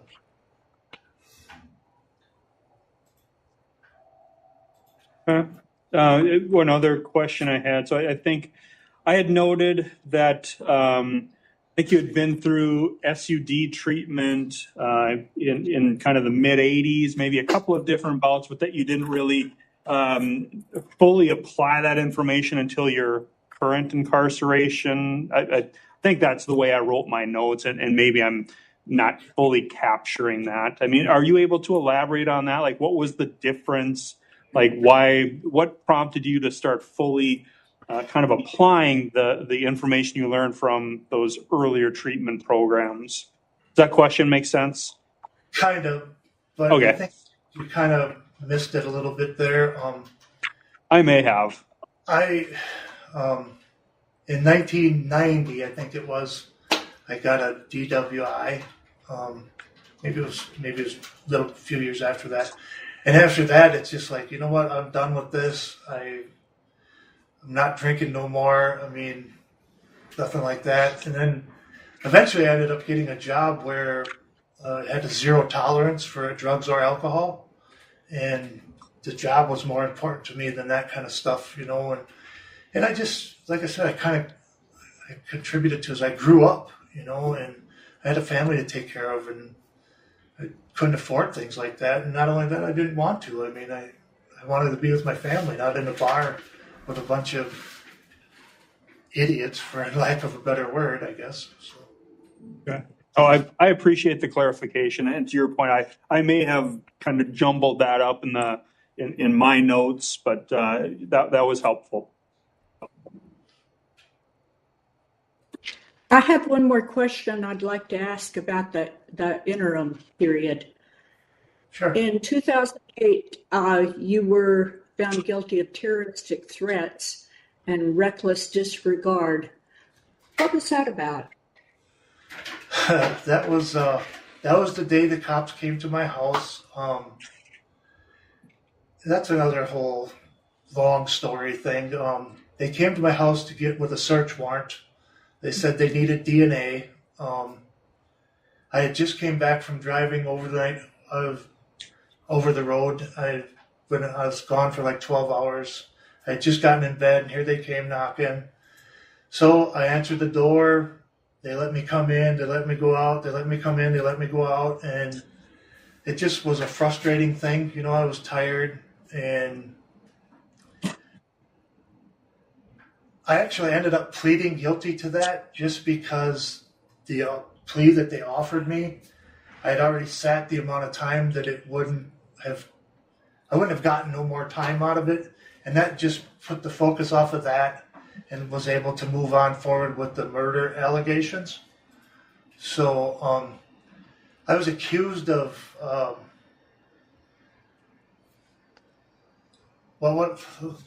when I went in the house the last time to get my phone, I said I'm going to call my lawyer. And then my wife was out on our porch. We had a long, thin, narrow porch. And for some reason, all of a sudden, it was not okay for me to go in the house, even though I had went in and out 3 times prior to this. And they pushed her down and ran up to the door. And then they turned around and ran back out. And when I came out, I seen my wife laying on the ground, in tears. And I had some flagpole and some load locks that go in the back of a semi for securing them on our porch, leaning against them. And I just picked them up to move them to help her up because she was like entangled in them. And they said I was threatening with them, which was not the case. I mean, they said I held it like a baseball bat, which if you would have seen the porch, you'd know that that's impossible to do. And like I said, we just decided, my attorney and I, to close that case out and just get it done with. And actually, my attorney ended up getting arrested after that trial, too. And the other incidents of like an 86 aggravated robbery, fleeing a peace officer, several other things. So there was still some discord going on in your life? Legally? I was still hanging around with that same crowd at that time, still dating that same woman. You know, it was after that things started changing in my life. So. Okay, thank you.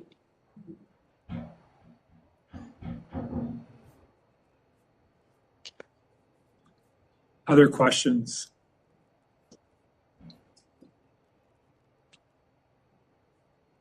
Ms. Nasalki, I'm going to open it up to you now to provide your thoughts as it relates to, your husband and his, what changes you've seen and what you think should happen. Well, personally, I think he should come home, but then I thought he should be home all this time. I have watched him be accused of things this man would never have done. I knew his mom, I knew his grandmother, I knew his dad and his grandpa. This man was not raised to be the man that them cops made him out to be, with the help of 3 ex-girlfriends that were more than willing to sit on the stand and lie through their teeth and get paid for it. They split $50,000 to put an innocent man in prison. And that's all I'm going to say, because you really don't want to hear my feelings. He has 11 grandchildren waiting for him to come home to teach how to go race car driving and stuff, and fix cars and all the good wisdom that he has to give them. He has a home to come home to, 3 grandchildren, and my daughter would live with us for a while until we could get on our feet, and then we'd leave them the house and go on our way. But my daughter bought his mom and dad's house, so he'd be coming right back home. Okay. And all the neighbors are just fine with him coming home. We've talked to them all, and they all know him. All right.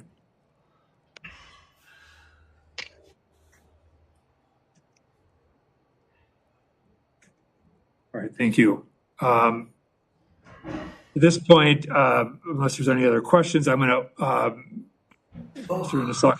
to provide you with a last opportunity here to provide your any last thoughts to the board before we proceed with deliberation and discussion around next steps. Well, I think I've kind of pretty much covered the thing in my opening letter to you guys and in my comprehensive release plan. I'm not the same person that I was, I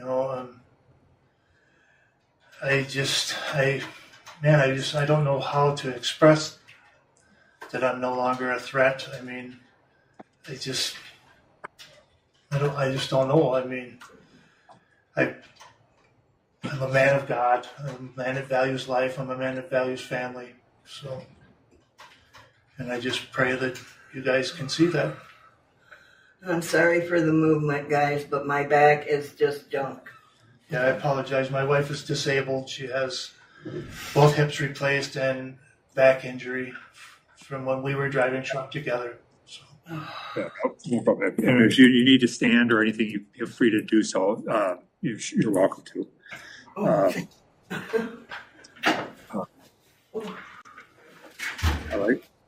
All right, with that, we will close the questions and open it up for board deliberations around and thoughts around next steps.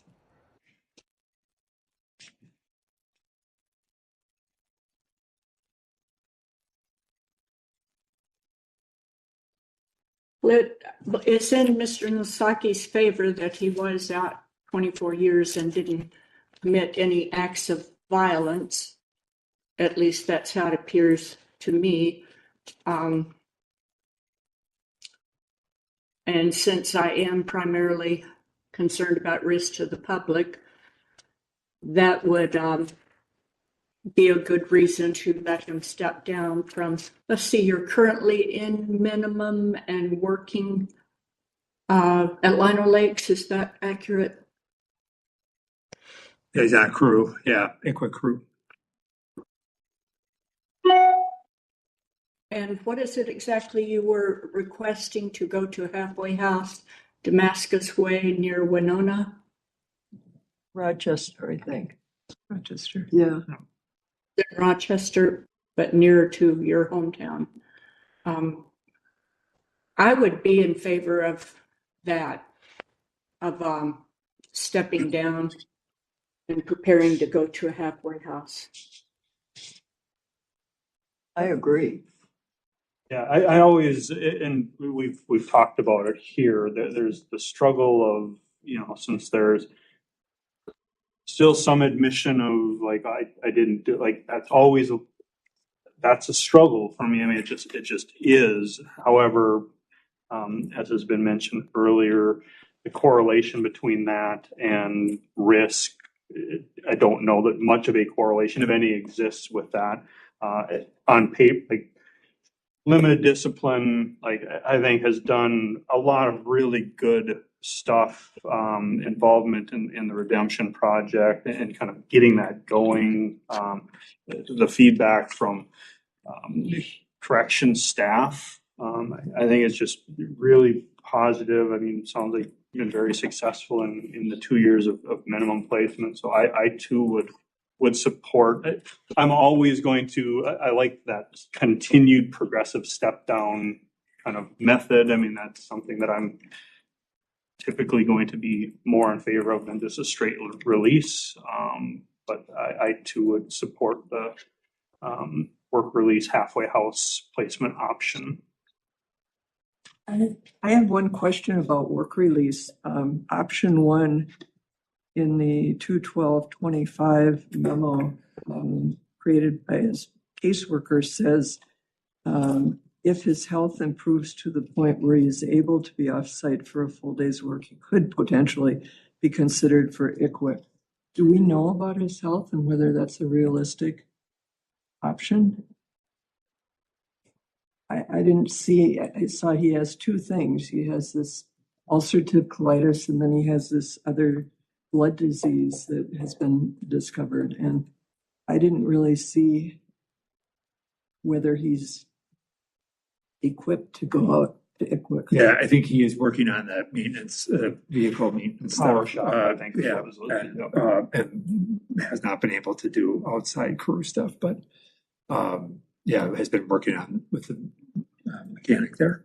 So would that be consistent with work release, or is that inside the institution? Work release would be halfway house placement, and would be looking at what options around community placement. But it sounds like he has a very well developed plan here for options for work and taking care of all of the details, and it would not have to be on ICWIC or the type of work that took you away from one location. I mean, there are other types of work that could be pursued.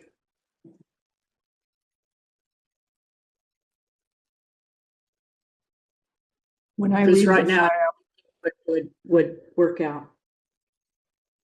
when I read the file, the community response strikes me as a really strong one, that this hasn't been forgotten. And so going back to Winona, or even to Rochester, which is reasonably close to Winona, question the prudence of that, and that's where his house is, and that's where his wife is.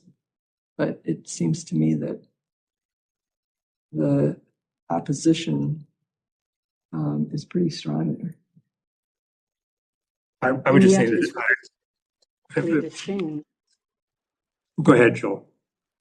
Oh, I was saying the residence isn't likely to change. They have an established home there in Winona. I certainly understand opposition, and I don't know how close that would be. And yet, when someone has an established home, generally most people cannot easily pick up and move as part of the release plan. And yes, opposition is something we have to always consider.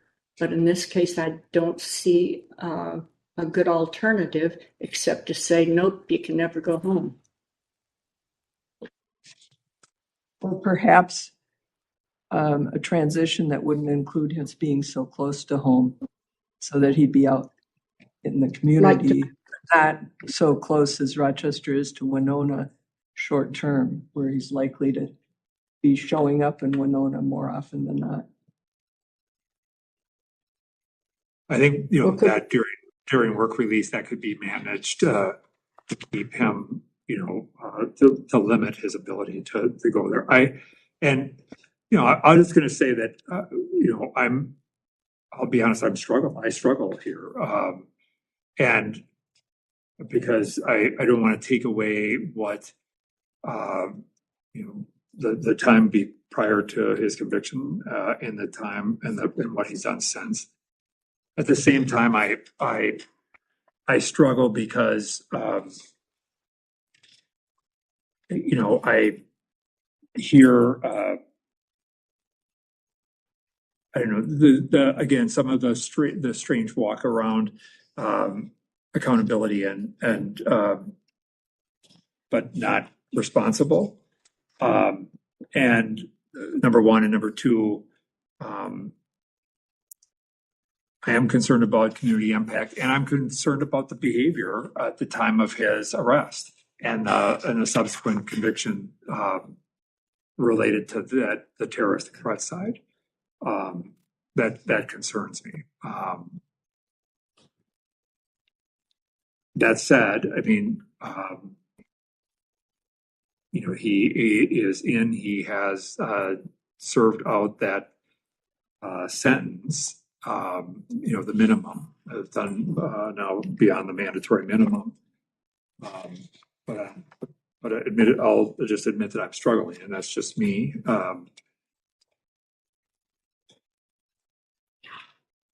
Cheryl, where did you see opposition besides the letter from the judge? Because I was looking at all the letters of support, thinking. I know there were extensive letters of support, but then there's an area where there's several contacts that were made. It wasn't a separate letter from each of those people, other than the judge. Community investigation. But it was community investigation. That's right. And I think there were 4 or 5, including sheriff, talked about jail, including certainly all of those things are of tremendous concern. But as I'm looking at his record, while he's been incarcerated, particularly his work record and his release plan, it's one of those situations where this is as good as it gets. He's got everything in place. He went 24 years without any acts of violence. He could go to a halfway house and find other employment and stay there for whatever time stipulated. Are you wishing to make a motion to that effect? Yes, I am. I'm making a motion that he step down to a halfway house for a minimum of 6 months and remain employed during that time, and also follow up on everything that he has put down in his release plan, which includes sober support and a number of other restorative justice activities. as a transition plan, I'm proposing that. I know we've talked about timeliness of, and I know it takes time for some of these placements to occur. I'm wondering if, I wonder if 6 months too tight a turnaround for that, or would it be more prudent to do a year? I mean, there's a longer period, and I guess I'd kind of pose that question to the commissioner. It could take 60 to 90 days for the move to take place, just for those arrangements to happen with work release and so forth. And then, it's just the stabilization side, and then whatever that, the release planning process. Because I would assume if that would be a continuance, you would want him to come back before the board at the end of that time prior to granting a date, or are you proposing as part of this that you would grant him a conditional parole date based upon his success? Because those are would be a couple of questions or options. Would you consider if I was to propose a kind of a friendly amendment, doing a 12-month continuance to kind of address some of what Commissioner Schnell had mentioned, it taking some time? Does that make sense? Taking more time for a step down and establishing. Yeah, you're doing, because it will take time for the placement to be arranged, and so if we were to establish a 1 year, 1 year continuance, does that make sense? I would say make sure this placement has been established, and that could take quite a long time. And then once the move to the placement takes place, then 6 months in the halfway house. That's my proposal. Because it could take a while to get placement. I don't know how backed up they are right now. It's easier because the one challenge with that structuring it that way is it's hard to schedule. Mm-hmm. Whereas if we say it's going to be 12 months or whatever that number is, we know when to schedule it. If not, it becomes a little bit more floaty, and it's harder to plug them into a date.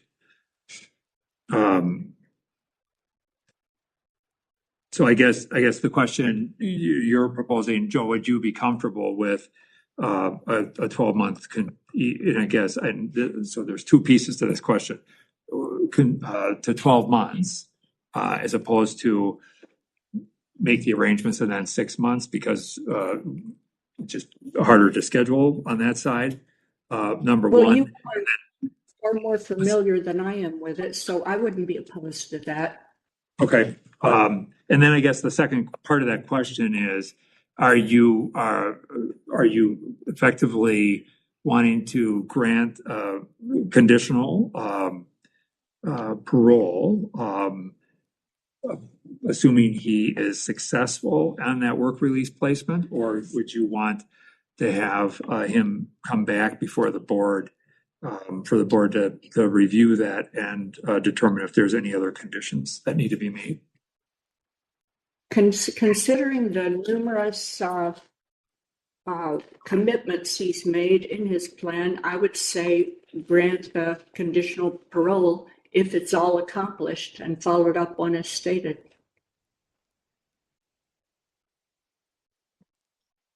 Okay, so the motion as we have it now would be effectively a continuance with a presumptive parole, which would be a year thereabouts, and we would get that date. It would be roughly a year, presuming that he is successful in his work release placement and has an approved release plan.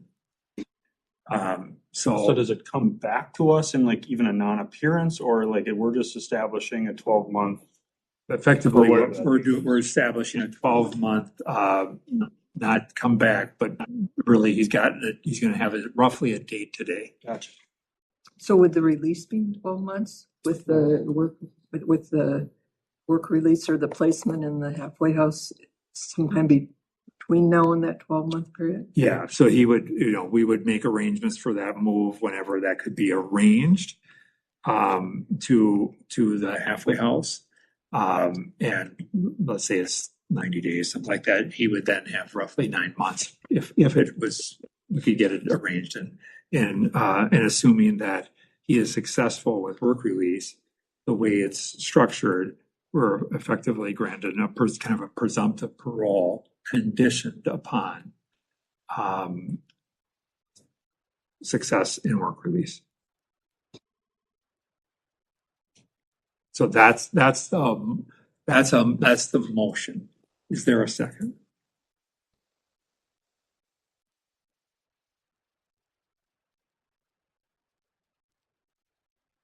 Can I ask what may be the resistance to the second? Would it be Mine would coming be, back? I'd like to see him back. Same. Yeah, if there was an amendment to where we schedule another hearing, that allows us to just kind of review the progress. And again, it's just me like that. I'm more comfortable with that. And I get maybe others on the board are also that way. So my preference would be that we come back in 12 months. Yeah, I think the practicality of going through that extensive release plan and making sure everything has been satisfied is subjective and delegated to one or the other. Whereas it's our responsibility if we're stating that as condition. And for me, he hasn't been out yet. And I want to see how he does when he's out and just review one more time. And I think it also allows for maybe some level of kind of reassurance, even on our end. I mean, as Commissioner Schnell noted, like there are some things that are still, just make you feel a little uncertain. I think that would be just one additional element that would maybe make me a little more comfortable.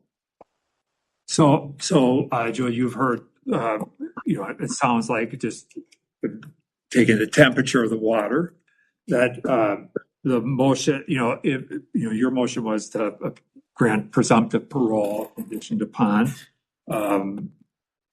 It sounds like, and we have an absence of a second, would be the alternative would be to deny parole today, continue him for a period of 12 months, and make arrangements for him to be transferred to work release when that can be arranged, and then we would see him in 12 months.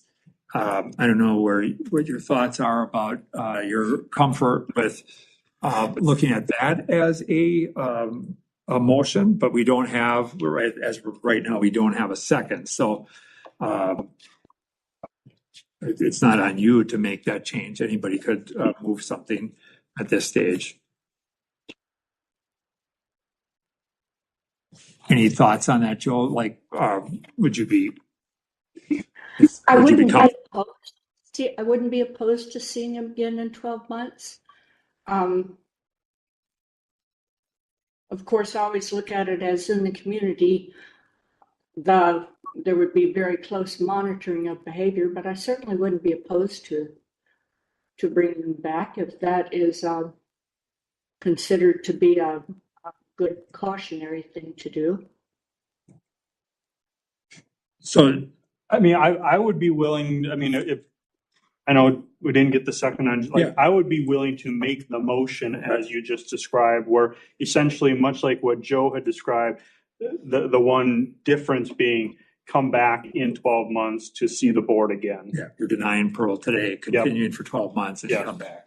Yep, I would make that motion. Second. There's a motion and a second. Any further discussion? Hearing none, roll call vote to the motion. Board Member Bray? Yes. Board Member Earhart? Yes. Board Member Larson? Yes. Board Member Ramstead? Yes. And Schnell is going to vote no. It's a 4-1 vote. Mr. Misaki, you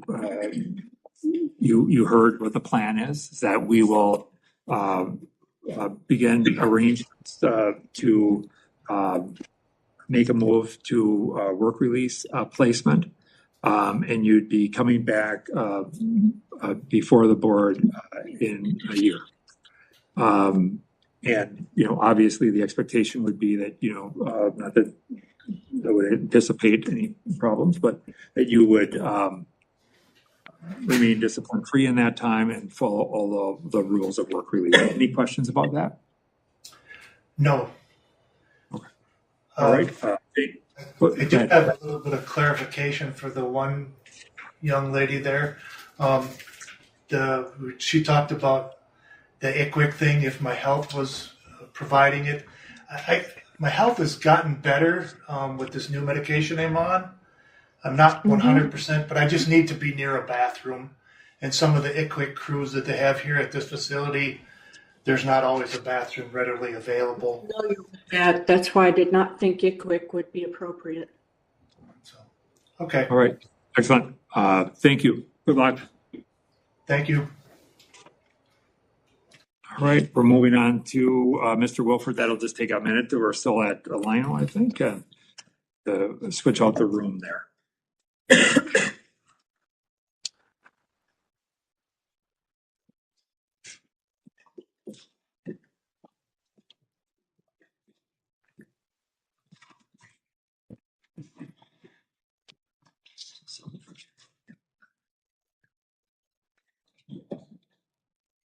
All right, and Mr. McNeil is his advocate and by phone, and he is. Okay. Show you. Mr. McNeil, can you hear me?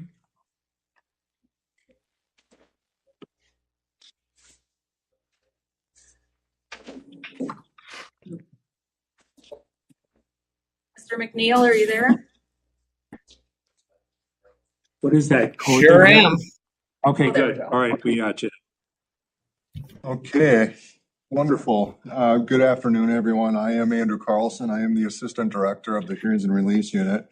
We are all here today to review Mr. James Wilford, who is present at the correctional facility at Lionel Lakes. Mr. Wilford, it's my understanding that in the room with you is your caseworker, Mr. Luke Fratsky. And I believe your advocate, Mr. Justin McNeil, is participating by video as well. Very good. I appreciate your time, Mr. McNeil. Yes, thank you.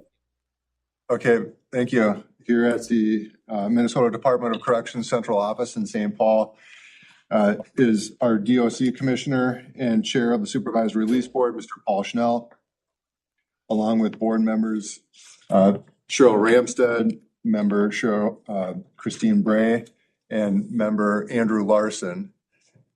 Member Joe Earhart is appearing by video. So we appreciate everybody's participation today. Our records indicate that on September 19th, 1985, Mr. James Wilford strangled 69-year-old Gertrude Rankins to death during the commission of burglarizing Ms. Rankins' home. Mr. Wilford was found guilty by a Hennepin County jury of first-degree murder and on March 6, 1986 was sentenced to life imprisonment with a 17-year minimum for his crime. Mr. Wilford has served a total of approximately 39 years of incarceration and became eligible for parole on September 18th, 2002. Today's review is the 15th review of Mr. Wilford's life sentence and the first by the Supervised Release Board. Thank you, and I turn this over to the board. Mr. Wilford, how are you today? Fine, how you doing? All right. Why don't we start out by having you talk a little bit about what it is you'd like to see happen as a result of today's meeting. Okay, my name is James. It's pleased to be here. I would like to first say I appreciate you sending me down to Lionel Lakes these last 2 years because it was a unique journey for me. I did a lot of work on myself, and I like to also thank the Triad Treatment Center for all the work that they done with me. And I also like to say that for me, this is what my hopes is today, is for to go be paroled to the streets with my friend. I've been knowing her for like 12 years. And so that I can get an opportunity to get my Social Security and everything set up so that I'll be able to have some money to work with. And I also like to continue to volunteer my time for, peer recovery specialist, because I've been working here in Lino Lakes for the last year, facilitating and having all recovery meetings. And this is probably one thing that I got out of this year that means a whole lot to me, that I feel that I can do this job good. This is something that I can do. And I just feel like it's something that I've done. And I speak on this because, as you know, I've been to mental. Not to say that if that's what I choose to do, I wouldn't go, because I would. And I've been to the halfway house, all of that. So those are the things. So that's why I asked to go there with my friend. Also, if that's not feasible, I would like to go to a treatment center on the streets, and because it's a structured environment for a few months, to do the same thing I'm doing, like get my Social Security together and work on other things and volunteer, do whatever I can do in that environment, because I just think that I have a lot to offer. I'm 70 years old. I'm not down and out, but there's times that my body don't feel like it can go as well as it used to. And those are the things that I'm looking forward to, if it's possible. Thank you. So, what makes you feel like you're in a good place to be released directly to the community? Because, as you know, I was sent down here because I had bad thinking. My thinking was not on point. Every time I end up getting violated, it's because the way I think, I want to be in charge of something. My core belief was all on wrong. There's things I could not do. So I took a long look at myself. I did a lot of thinking reports while I was here in Lino Lakes. Every day for 6 months, I did thinking report. And now I've got to the point now where I can kind of stop and think. Like, here's one of the things that I do often. It's like when I get in a situation where I want to do something that I know I don't supposed to do, I give myself an opportunity to, by talking to myself, by saying to myself the words that I wasn't doing, even though I know that I was doing the wrong thing. In the back of my mind, I just wasn't letting it come through. So I talk to myself, ask myself these questions over and over now. Like, hey, is this really what you want to do? You're coming back to prison. These are all the things that I never did that I do now. I've been doing this for like 18 months, and it become real habit for me that I take an opportunity to just work with. I put a lot of work in commission on me. So just talk through your release plan, what that would look like. I just want to hear it. My release plan is that I would get out. I would, as I say, get my Social Security. Then I would try to, because as you know, I didn't really receive my certificate for peer recovery specialist, but in 2 weeks I'll be able to take the test. So I get out and volunteer there until I can get some type of understanding on working out there. You know, I'd be working with Justin. I also be working with MRC, the people that actually train me for the class. And I just continue to work and give back to the community, something I did not do. And I know now that I wasn't prepared to do anything out there, but now I feel that I got this one opportunity to make a life for myself. I mean, I'm up there in age. I don't know how long I got that, but how long it's going to take. But I just want to be able to get out there and do something, give back for the stuff that I did, all the harm that I brought to people. And, you know, I did. I'm into the Lino Lakes right now. I participate in conflict resolution. I also facilitate the class. I go every week. I am a member of the Restorative Justice Council member, and I facilitate those classes too every week, you know, for 7 weeks. And those are the things that I want to continue to do once I receive my freedom. Thank you. All right, so that's helpful.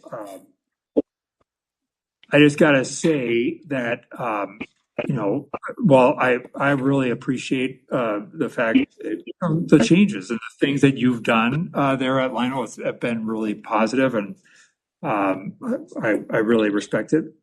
I'm a little worried that your release plan is super light, and that you know, and especially I think, you know, for the reasons that you've cited.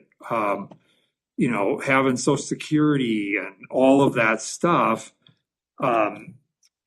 is, you know, to put you out in the community and then try to have all that stuff come together.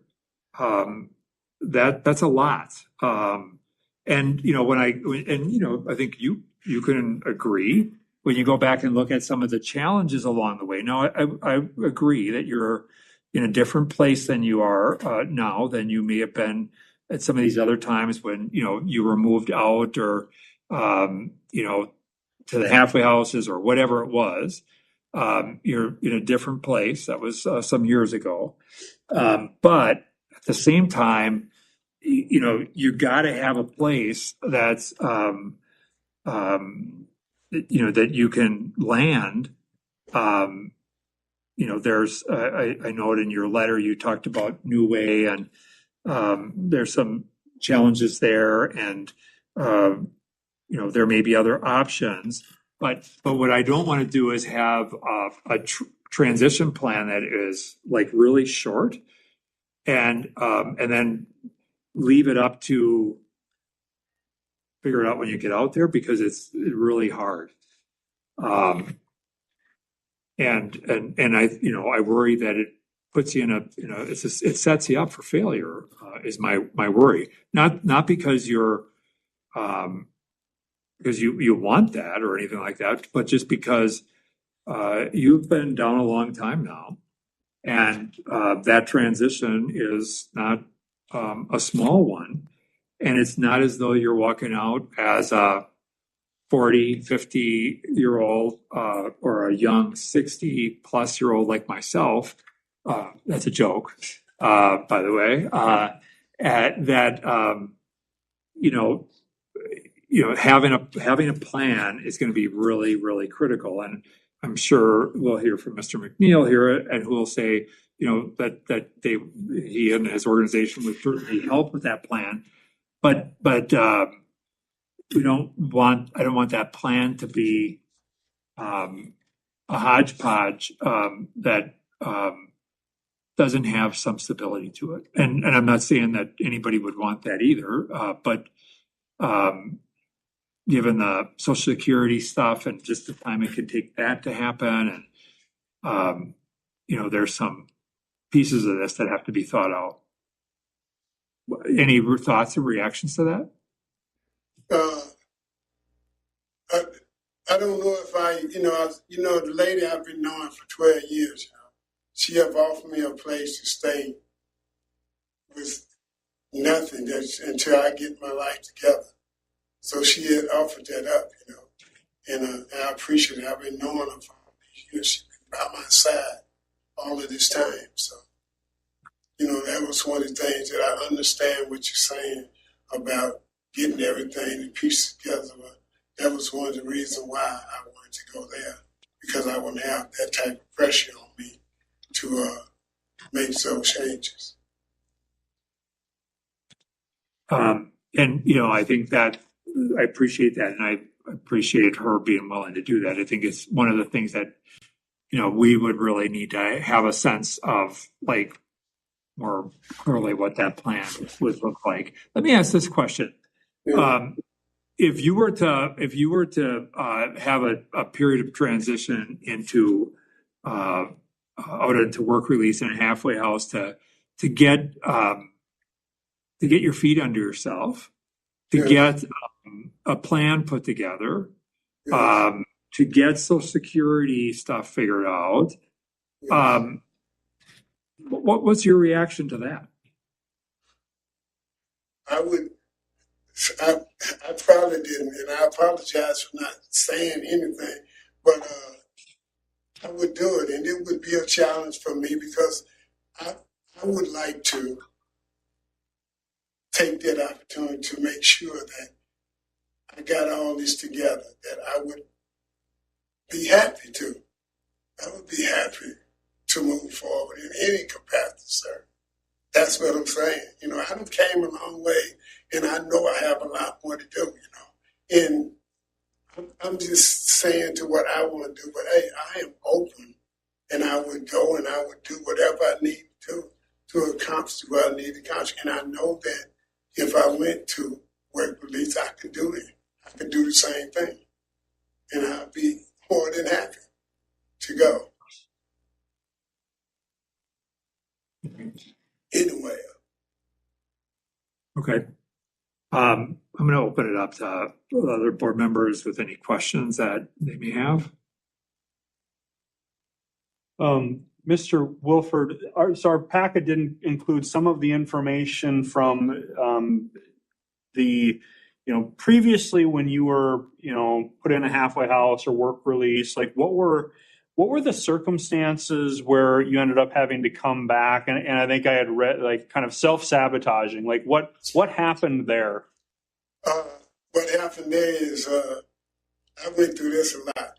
So, when I cut corners and all that type of stuff, I never really focused on the big picture, the consequences on what I'm doing. I just impulsively do it. I get it. I take, I do that. And so now that's why I spend so much time working on these things, like, my thinking, my tactics I use, all these core beliefs on how I believe that I should have this, it's being against the world. I worked on all this is why I keep coming back. So that's why I said that it would be a challenge for me to go back to make sure that I can actually do this, that I do it in here all this time, and I would like that challenge. Sure. No, and I appreciate that. And I think what you're describing is kind of the underlying factor that kind of played into, like, what was it specifically though? Like, what actually happened that caused you to come back? I came back because I wanted a telephone and I got a telephone. I came back because I wanted to drive and I got a car. Those are the things I come back to prison for. It's all come down to bad thinking, poor choices that I made about my life, and I didn't understand at the time how to challenge that. Now I do. I've been doing it for the last year or so. So that's why I came back. Okay, I appreciate. Thank you. That kind of fills in some blanks for me a little bit. So thank you. Yes. Any other questions?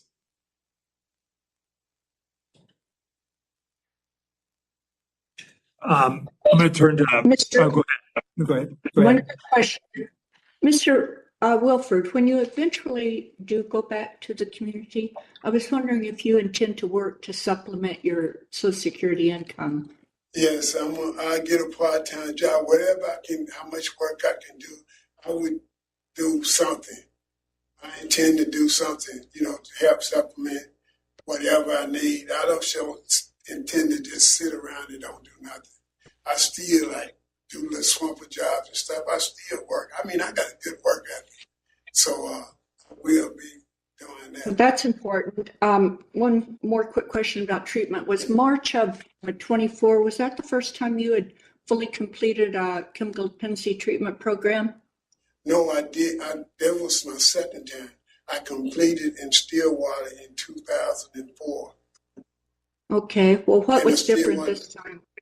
What do you think you accomplished in 2024 in terms of completing chemical dependency substance abuse treatment that you think will keep you off drugs? Because when I did it in 2004, it was something I had to do. And I looked at it like that, and I wasn't fully engaged in it. But now that I had the opportunities to kind of get cracks in the wall and see some things that I worked on, and I did a lot of aftercare when I came to Triad, I had an opportunity to kind of meet myself where I was, and I worked on that because this is what I want to do. I made a commitment to me to do better. And I see you're a peer recovery specialist now? Yes, I am. I take the test on it 2 weeks from now. So that's been a big thing for me. Okay, that was all. Thank you. Thank you. Great. I'm going to turn to Mr. McNeil and just open the floor to you to provide any comments you want to the board. Well, thank you for having me here and hearing me out today, board members. I really appreciate it. So as the commissioner kind of alluded to, my name is Justin McNeil, and I'm the executive director of a nonprofit called Begin Anew, where we do a lot of peer-based work for people with substance use, mental health recovery, with a strong focus on people within the justice systems. And myself personally have been preparing, or at this point, I think there's about 15 or 20 different people I've been talking with, getting them ready to see the board here, helping them, if they're willing to share with me their release plans, to help them make them more kind of the opposite of what the commissioner was talking about, make them more robust so they have everything they need. And so that's something I'm more than willing to work on with Mr. Wilford. If he needs to have a more descriptive release plan with more details, more covering more areas, it's definitely something we can do. I generally try to get people to come on as advocates to these hearings that have seen them throughout their whole process. Fortunately, it seemed like I was one of the main people that he wanted here and that he thought would be best. And I think a big reason for that was I used to work for Minnesota Recovery Connection, and I helped bring the peer support trainings into the Department of Corrections and was delivering those for a good year before I left. And that's when I first got a touch point with him and, helped train him, started to see him kind of grasp the concept. And what I thought was really kind of special was just about a year later, Lionel Lake's Triad program had a grant out to do more peer recovery trainings within their program, up to 4 a year, and Begin Anew applied for it and got that contract. And so I got to come back a year later and see Mr. Wilford again after he'd gone through, because they had him come in and say hi to the class and things like that. And it was such a contrast and difference, what I saw and how much he had changed. I saw a person that kind of seemed timid and not sure about what they wanted to do become a leader within that community. People rely on him. They trust him with their issues, and he's able to delegate and work with them and then go to correction staff with whatever's going on. They feel safe enough to give him responsibilities to run groups, like restorative justice, all recovery meetings. And he's also been mentoring the new peer recovery specialist that just got trained by me a couple months ago, because he's been doing this for a year.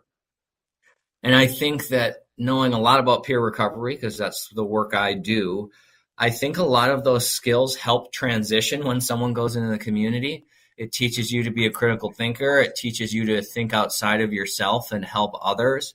And it also teaches you some emotional regulation, which I think is a big part of the reentry process. Another thing I noticed when I first met Mr. Wilford, when I was there with Minnesota Recovery, is it didn't seem like he had too much support in the community.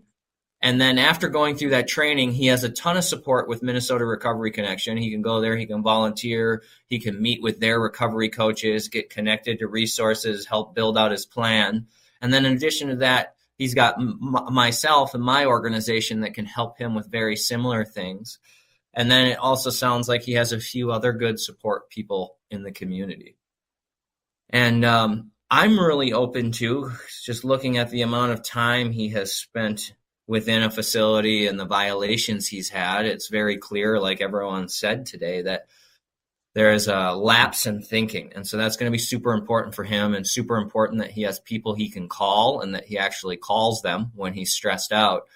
But I think, too, I'm not opposed, even though it's not my choice, is if he needs to make a more robust plan, doing some sort of work release halfway house and then working with Minnesota Recovery Connection and then begin anew to help him make that more robust.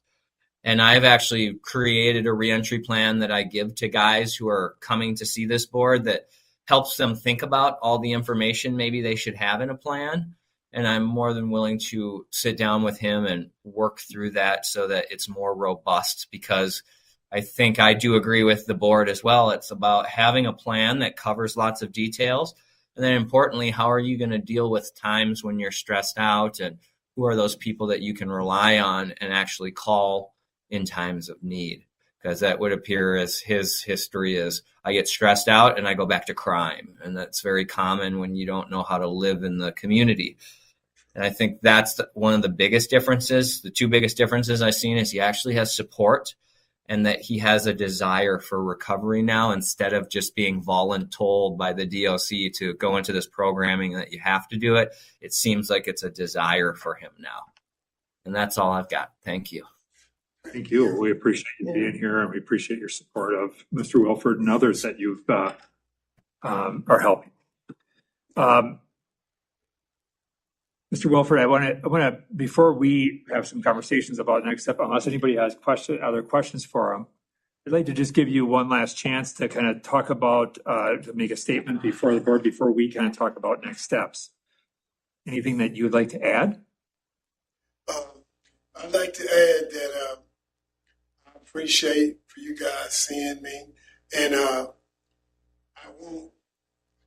won't do this again. I mean, I got a lot of work in here, and I'm confident in me.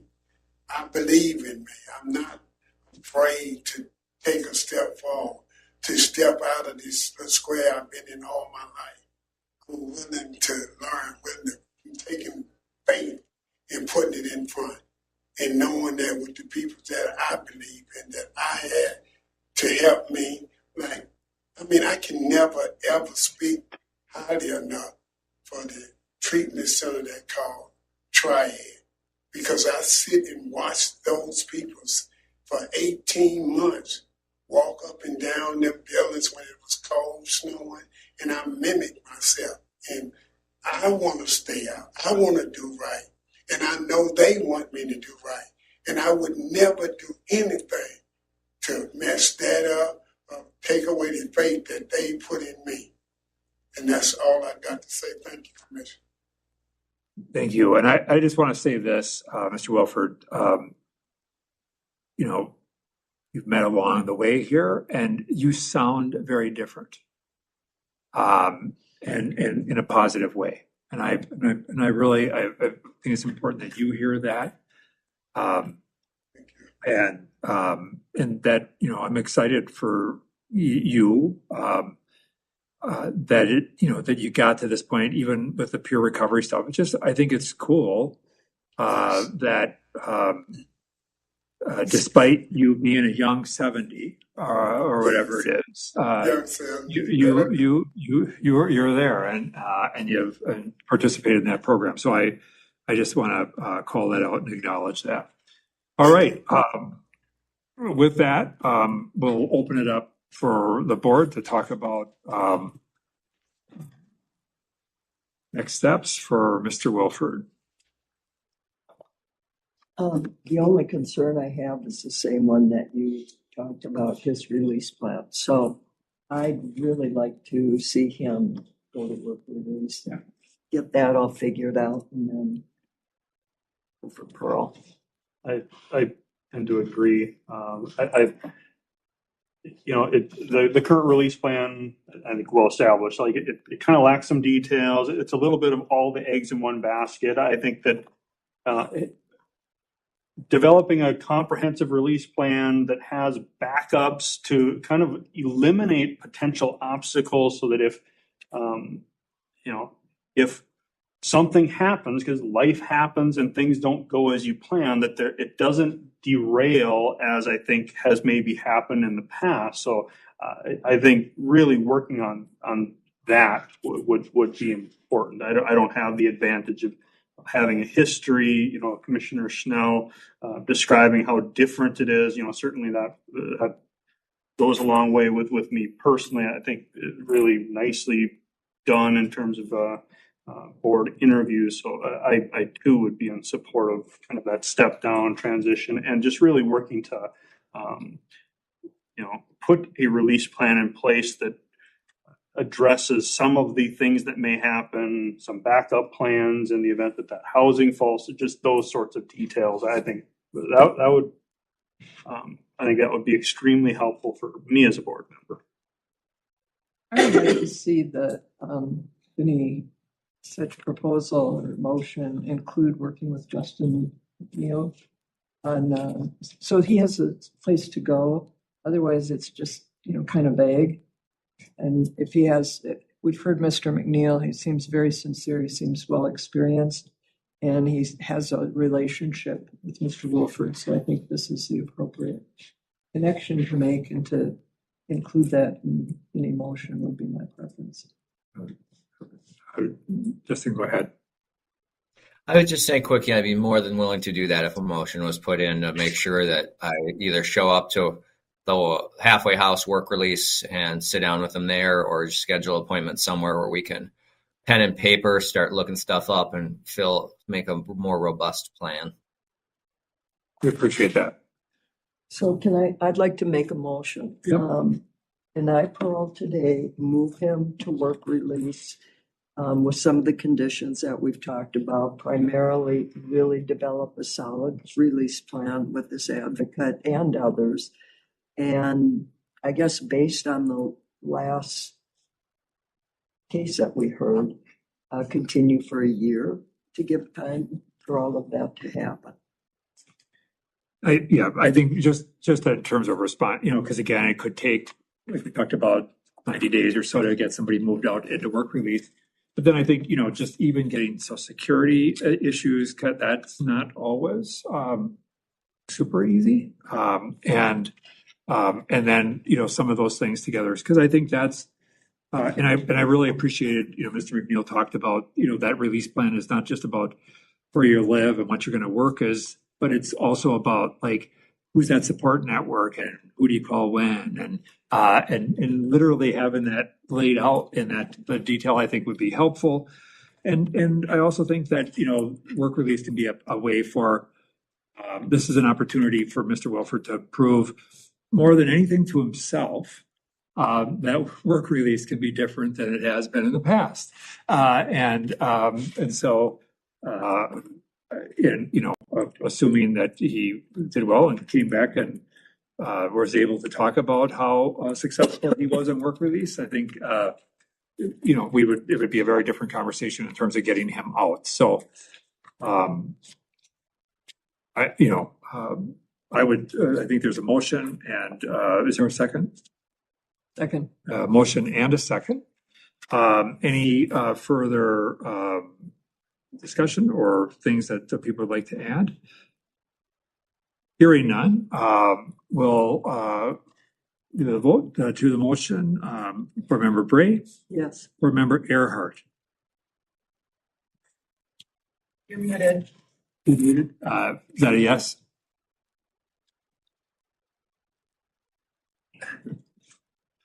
Yes.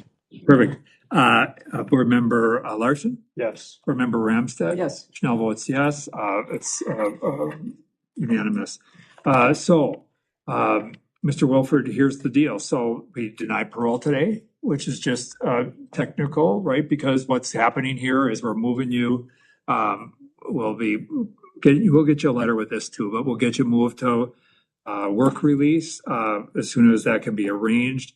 And, really working with Mr. McNeil and others, put together that comprehensive release plan. A budget and stuff like that is going to be important because, work and your Social Security and there's limits on how much you can earn. And there's just a lot of things to figure out. And so, work through some of that stuff and then we'll see you in a year. And assuming you are, remain discipline free and do what you need to do and do exactly what you talked about wanting to do and how positive you sound, I would imagine the board would be in a position to get you out to whatever that plan is. So, but we want to hear about that when you come back. Any questions about that? Thank you, sir. No, thank you. I wish you the best and I really am. I'm glad that you're in a different place than the last time we spoke. So good for you. Thank you. Hello, All right. Sheriff. All right. And thank you, Mr. McNeil. Appreciate it. Of course, I appreciate it too. Perfect. Thanks. And that concludes our hearing agenda for today. And do we have anybody signed up for public comment? No public comment. I just want to make a point of personal privilege here. I want to acknowledge and congratulate Andrew Carlson, who for being here today. During this very hearing, he should have been attending an Emerging Leaders Institute graduation ceremony. And despite the fact that I offered him the opportunity to go, he was committed to being here and wanted to carry out this role and serve in Becky's stead. But I just want to really acknowledge and congratulate you. And it's a really important program. And Andrew, I think, is reflective of the title of the program as an emerging leader here and has been really great to work with. And so I just want to congratulate you and thank you for being here, despite the fact that you could have and probably should have been at that graduation ceremony. Thank you. I really appreciate that. Thank you. All right. And with that, we will, the next meeting of the board is Tuesday, March 25th. That's going to be here very quickly. 11:15 for 30 at the DOC. And with that, I would accept a motion to adjourn. A second. Second. All in favor signify by saying aye. Aye. And we're adjourned. What is the only thing?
I think he did. Was your Don't I deposit? do everything over there? Way in.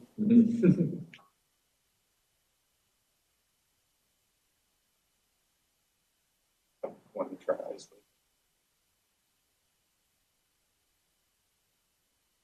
Brad, can you hear me? Uh-oh, no audio.